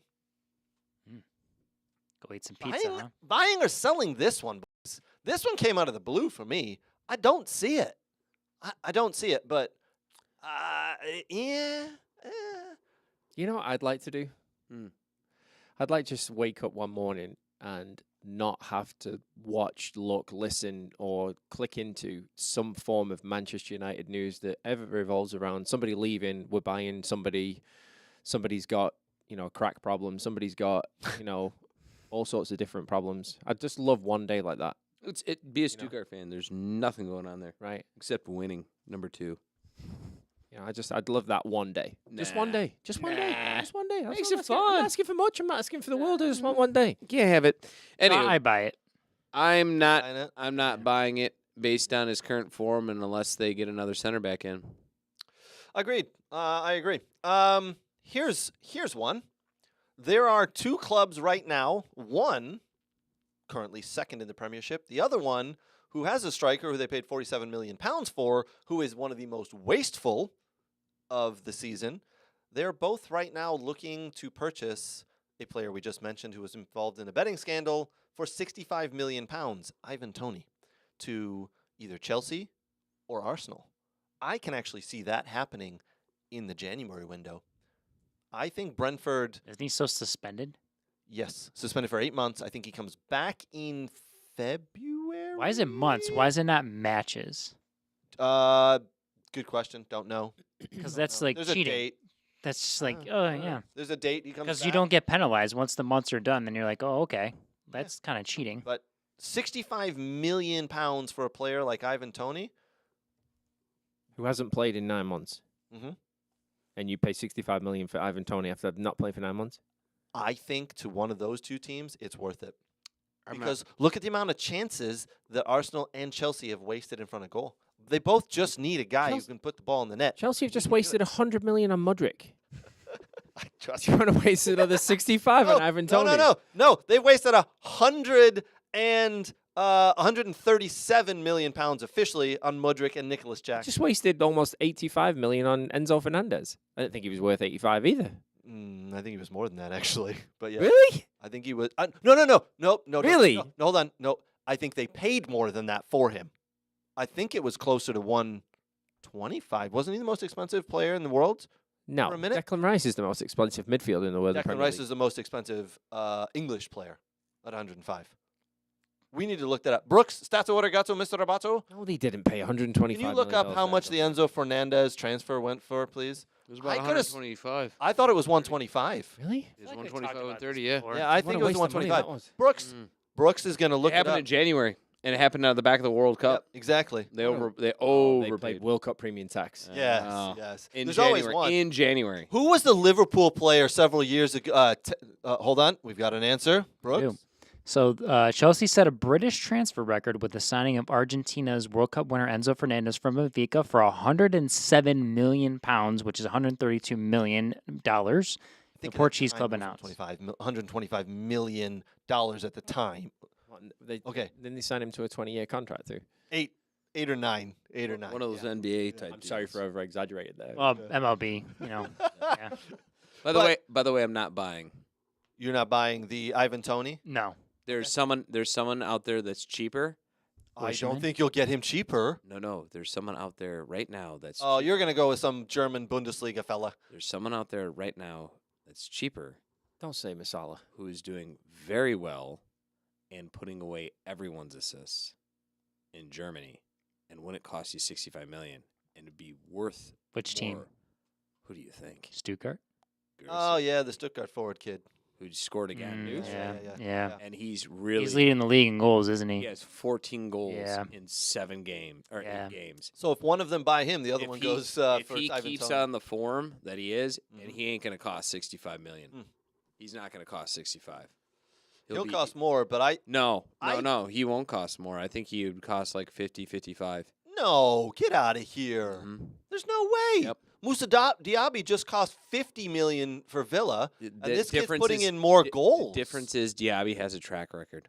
This kid's putting in goals. I mean, Diaby had a track record for years doing that. True. yeah, you This know guy what? has not done that for years, and he's 27. All right, so give me a valuation of how much in the January window this I think kid it, cost. well, in January it'd probably be 50, 55, somewhere around there. Okay. And it just depends if Okay. it keeps him going hot. And Stuttgart probably would offload him for Mhm. that amount of money before he cools down. Okay. I have a theory it's the system. Okay. Because after he left, 2 other guys scored 2 more goals, and they ended up winning 3-0. Might be the system. People will figure that out too.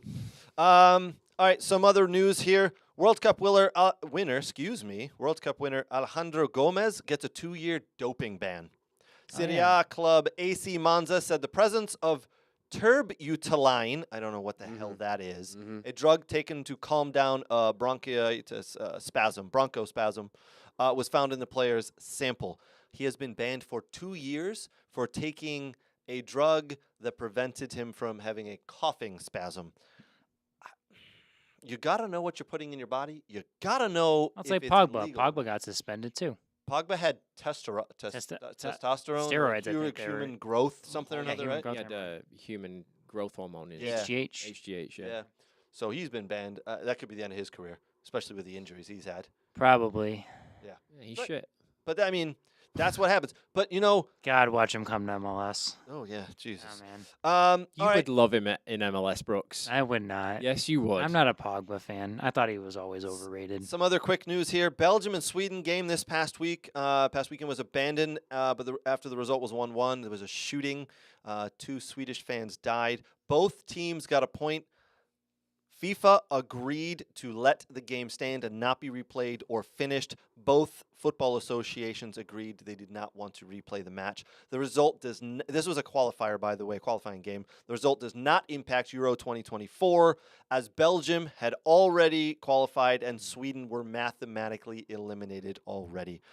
But that was official this past week. Finally, FIFA made a decision that doesn't involve money, and they said, yes, we agree. There's no need to replay this. In more news, Andy Robertson, defender for Liverpool, out officially for 3 months after shoulder surgery. Speaking of injuries, Neymar tore his ACL and meniscus in Brazil's loss to Uruguay. Again, I don't think many of us were watching his games over in Saudi Arabia. But it's unfortunate. He is in his early 30s. He has had injury problems the last 4 or 5 years. We may never see the best of Neymar again. This will absolutely change him. He'll come back.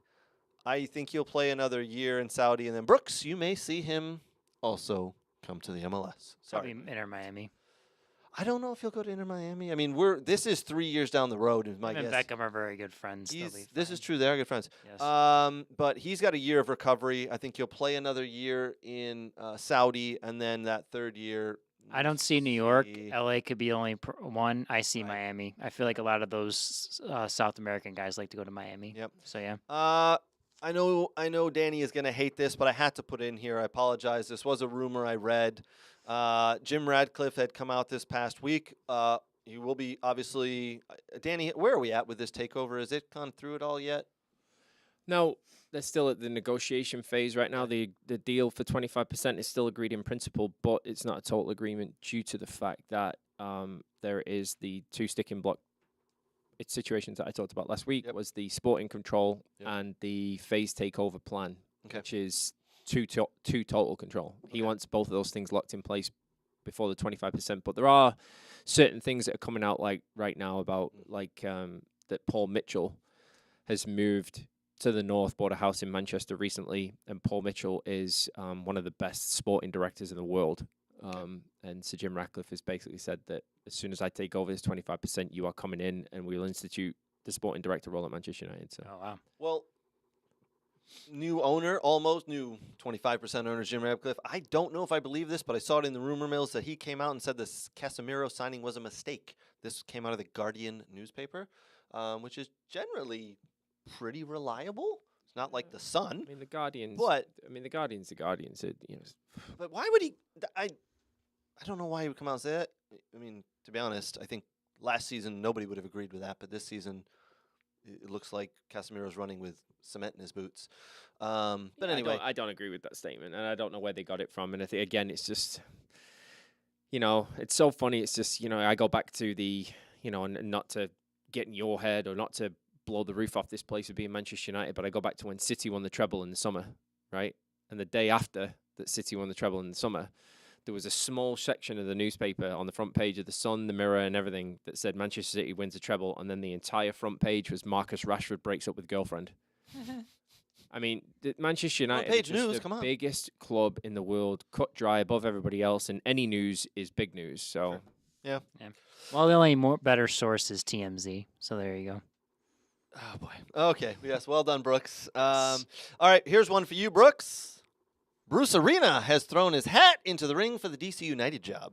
Yeah, I've talked to some of my buddies with that. So we feel, as some of the guys I've talked with, that it would be the right decision for DC United to do that. Because go ahead and do that. Yes, because Bruce Arena, even with the big falling out in New England, and then he had to leave. Yes, because DC United had been in such a disarray for so many years. Yeah. He would just tell him to F off. I'm going to do what I want to do, and he fixed the problem. Okay, but I don't think they're going to do it. You don't think it'll happen because they don't spend enough money, do they? No, or they may not give Bruce the roles he wants to do stuff. So, but they've cleaned house at DC United a whole lot. Yeah. And he's crap. Yep. Bruce? Yep. Why's that? Oh, I don't know. Bring in Trinidad and Tobago. Let me see how he does against that. That's two countries, to be fair. That was two countries playing against one. That's it was a cleanup job. But, I mean, like Tim Ream. Remember that guy who everyone was hot to trot on? You know who he didn't call in, who is still playing for Fulham at that very time? Tim Ream. Tim Ream? Yeah. I mean, but you look what he's done with LA Galaxy, turned the Revs around, and DC United are in desperate need for someone to turn them around. So he's been pretty successful in I MLS. can't believe we're talking about Bruce Arena potentially throwing his hat in the ring for some MLS job when there's a massive Ballon d'Or debate out there. Well, hold on. You know, just to round it out, I can't wait Whoa. for Bruce Arena to play with the sweeper stopper. Sweepers. Hey, my new hero. He didn't. My new hero. He didn't play with that Get at New Bruce England. Arena in there today. Can You know, we also have a sometimes- defensive midfielder and an offensive midfielder? Hold on. You know, sometimes we have to talk about MLS every once in a while, okay? I know I've been kind of lackadaisical because I haven't watched a lot of it because I've been pretty busy. But we need to talk some MLS sometimes, and you need to partake sometimes. Bruce Arena. You can't just be a jerk. Bruce Arena's MLS acronym stands for Mutant on Life Support.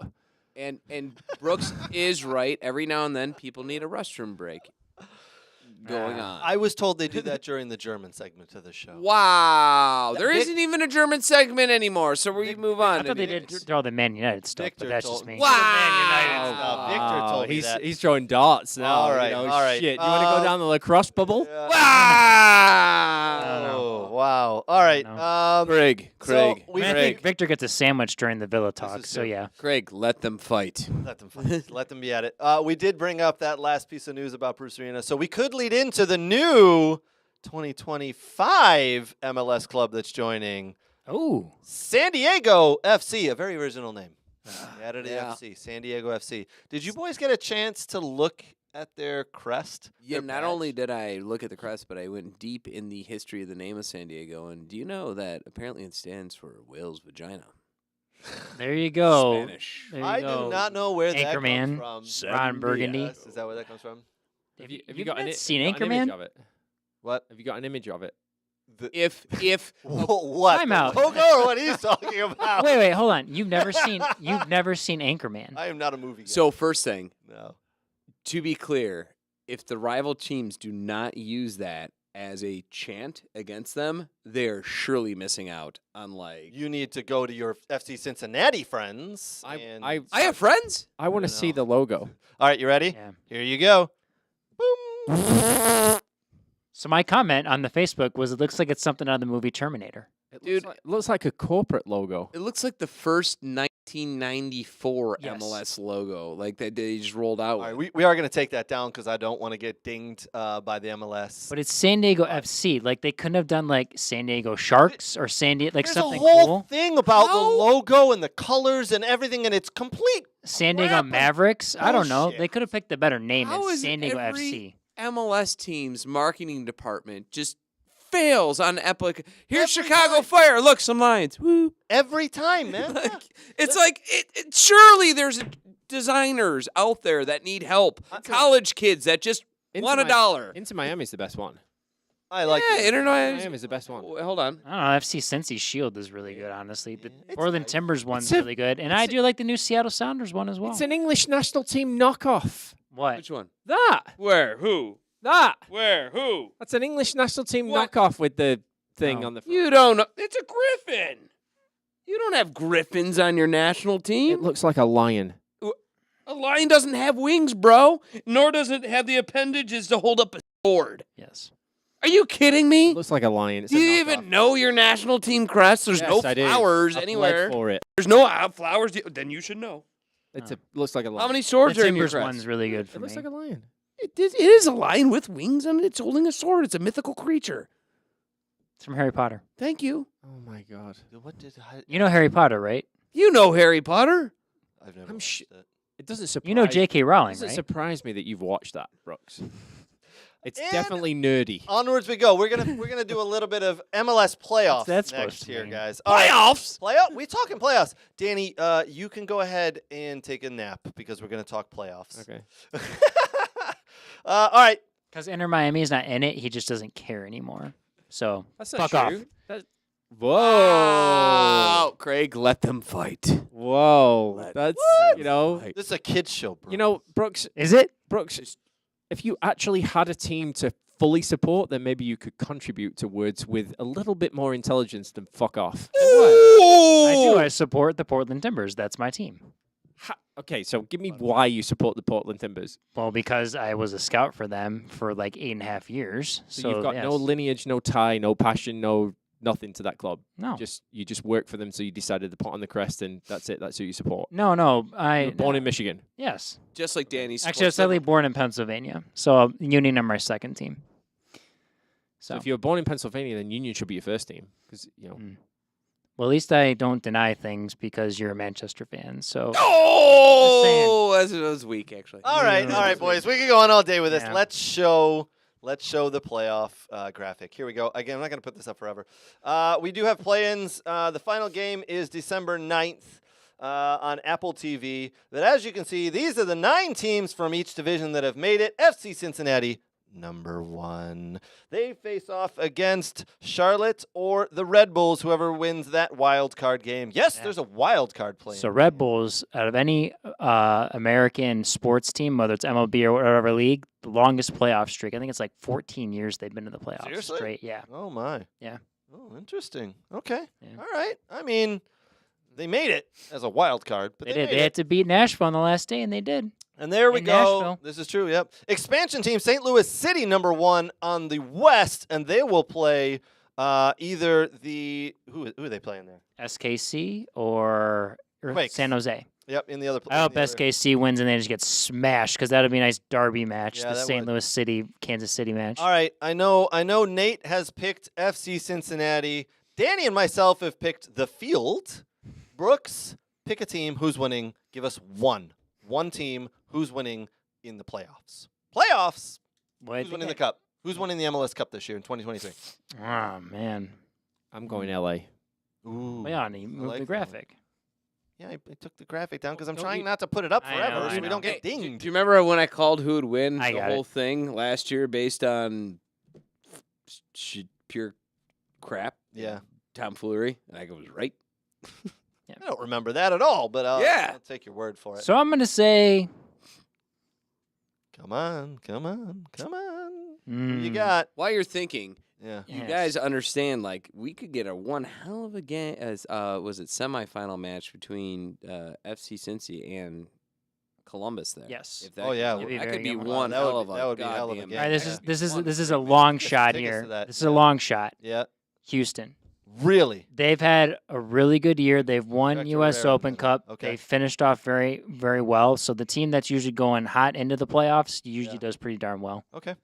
I'm going to pull one out of the hat and say Nashville. Sure, why not? Nashville. All right. Yeah, why not? Sure, why not? Why do it natural? Last year they were really good. They can't seem to score goals this year, Yellow, but I kinda think cool they color. may Moving on. put it together. Yeah, we're going to move on. All right. As you heard Danny say earlier, some Ballon d'Or talking. Balloon de four? Balloon d'Or. Is that a guy? I don't What's he play for? The Ballon d'Or. There is, as you heard Pep Guardiola come out this week. He said, yes, it should be Messi. Messi should win every year he plays. But how can you deny Erling Haaland, who scored so many goals last year? It's raised a bit of a debate. They have changed it now. I believe it is done over the course of a season and not a year, not a calendar year. Good. So it has changed. I think by all account, most people in the world are saying it's going to be Lionel Messi because, well, he just won the World Cup. And then he came into a league and he scored 11 goals in the first 12 games. He won the French league. No one cares about that, I know. But the World Cup is what is his crowning moment. Danny, I'm going to let you go ahead and jump this conversation first if you want. So it's important to point out to the viewers at home that this important award and most prestigious award, you know, that goes back hundreds of years, is voted on by 100 journalists from FIFA's top 100 ranked members, right? So that's where the voting system comes from. So the reason why I agree with Messi winning it this year is obviously because he won a World Cup. So if I rewind the clock and I go back to 99, right, 1999, the World Cup that was won in 98 was France. Yep. And Zidane won the Ballon d'Or. Okay. Right? And in 99, Beckham was the runner-up for his treble winning year for 99, and Rivaldo won it.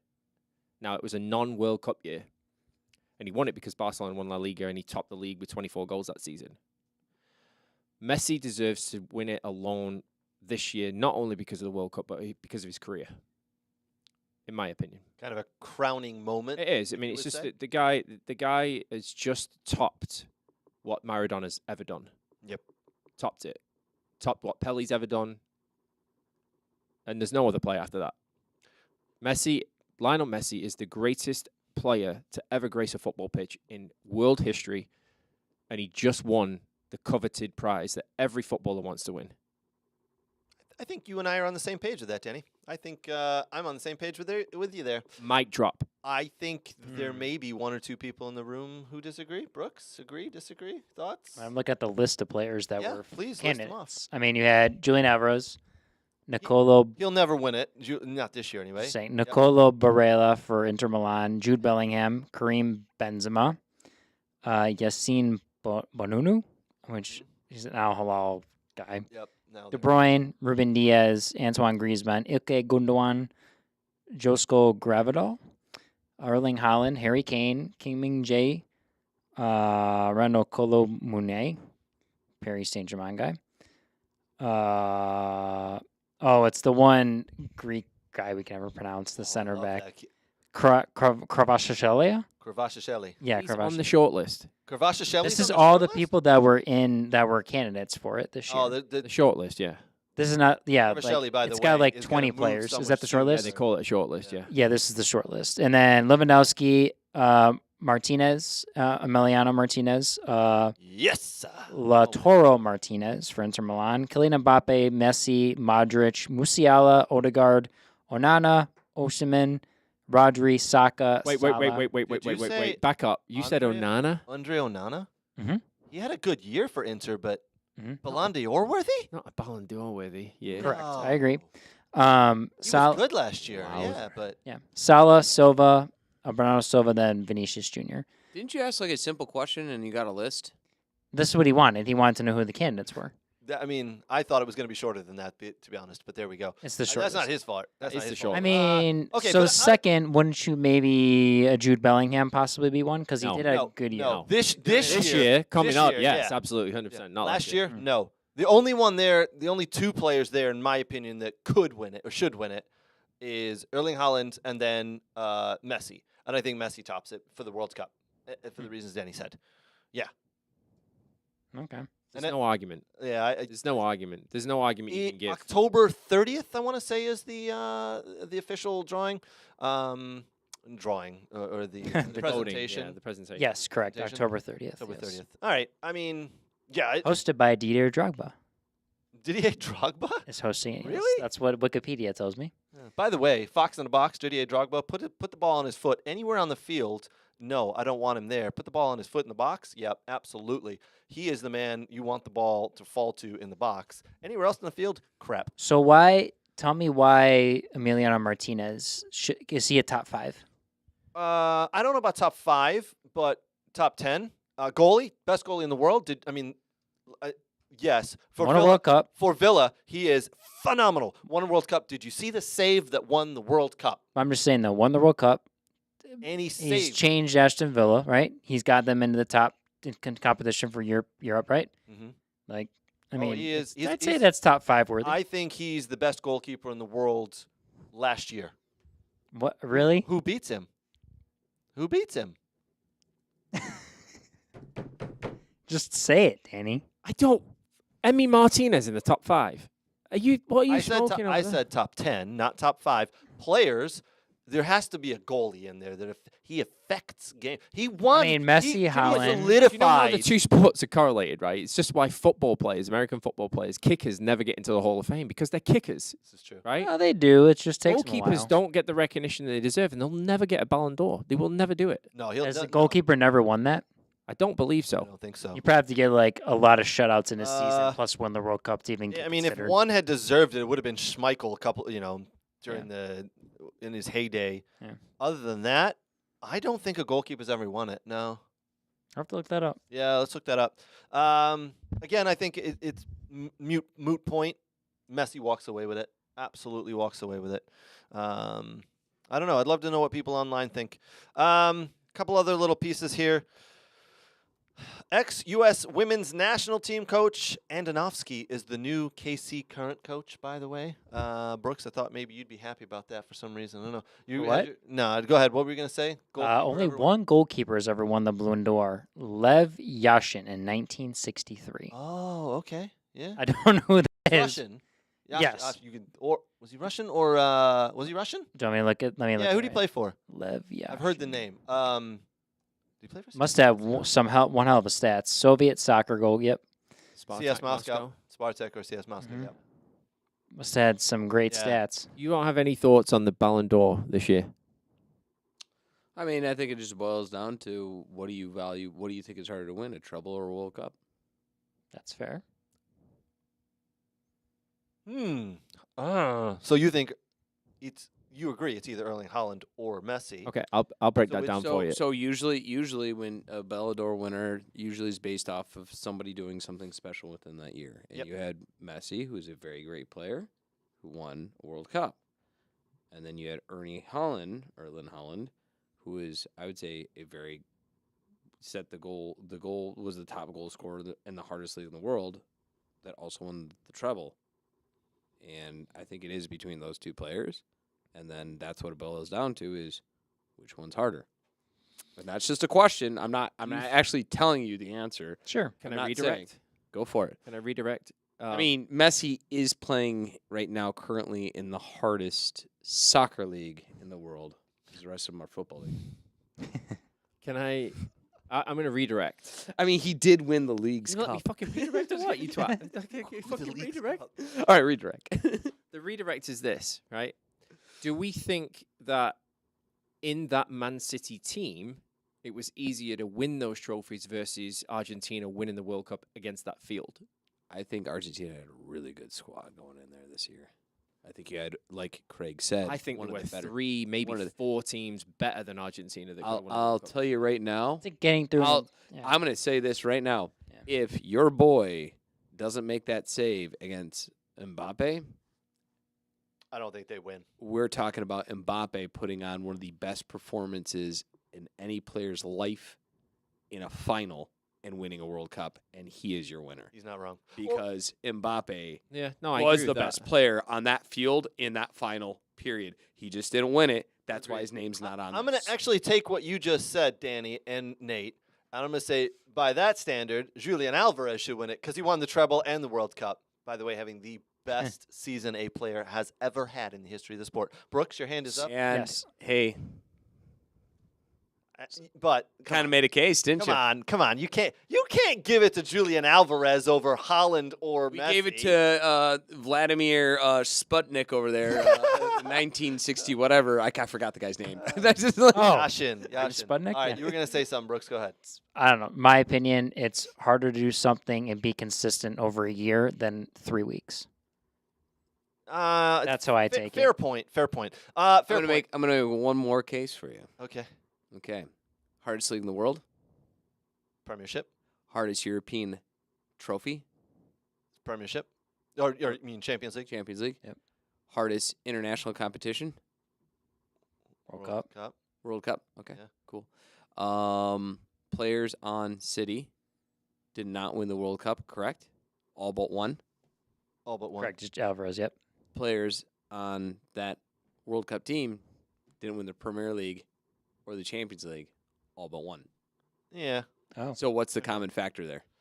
I can't give it to Julian Alvarez though. I just did. I know. All right, we are going to move ahead. We do have about a minute left here. I'm going to make Nate Yeah. really happy right now. Yeah, make me happy. Yeah. Look at that. Yeah, what? Look at that Bundesliga table. Stuttgart. My heart. Stuttgart. What's it doing up there? 1 point behind Bayer Leverkusen and 1 point ahead of Bayern Munich. Huh? What? I mean, they could win the league this year. No. Yes, they could. What? Yes, No. they could. They No, played they can't. They played 8 games and won 7 and lost 1. Believe, Nate. No. They've scored It's as many nuts. goals No. as the leader. No. Believe like Ted Lasso. No. I will not believe. No. I mean, Never. Nate. Yeah. Your team are second. I in the know. league It's now. great to look at, but that's going to come crashing down like a rock. You think so? Yeah. Just about as much Yeah. as Bayern's going to crash down the table, right? I'm hoping. I think Where do, all right, I mean, in all honesty, where do you see them finishing up this year? Because I think you're right. Fifth or sixth. They're punching above their weight I would right love. now. I would think fifth or sixth, and that Fifth or would sixth? be an astronomically amazing. If they get into season. fourth, They're not getting the fourth.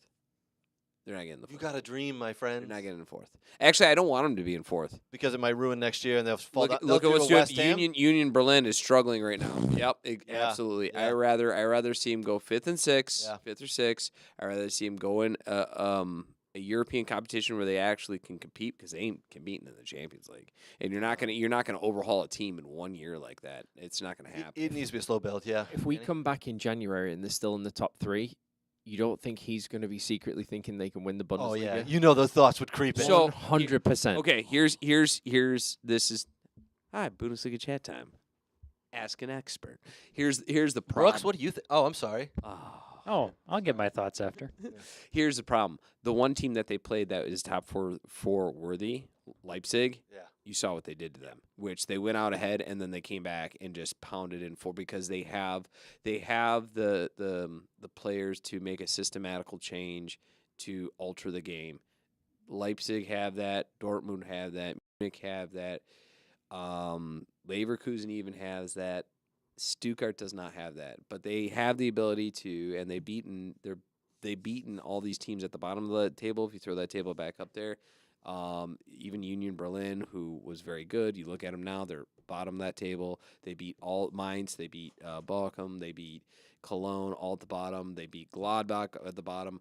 Frankfurt was a good win towards the top. I think they have the ability to beat anyone 5 and below. I don't think they have the ability to beat the good teams, which would be your Leverkusen, Dortmund, Munich, and Leipzig. They're going to lose against those guys, unfortunately. But it's still good.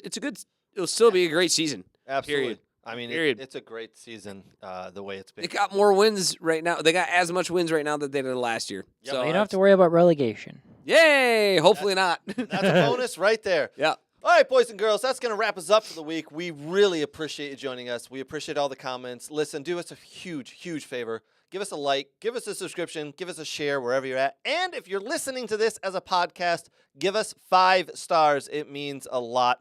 We appreciate everybody joining in. Go share everything. Big thank you to our sponsors and our friends, Soccer World, Next Level Training, Dog and Pony Show Brewing in Oak Park, and the Michigan Jaguars. From me and the boys, we'll see you next week. Cheers.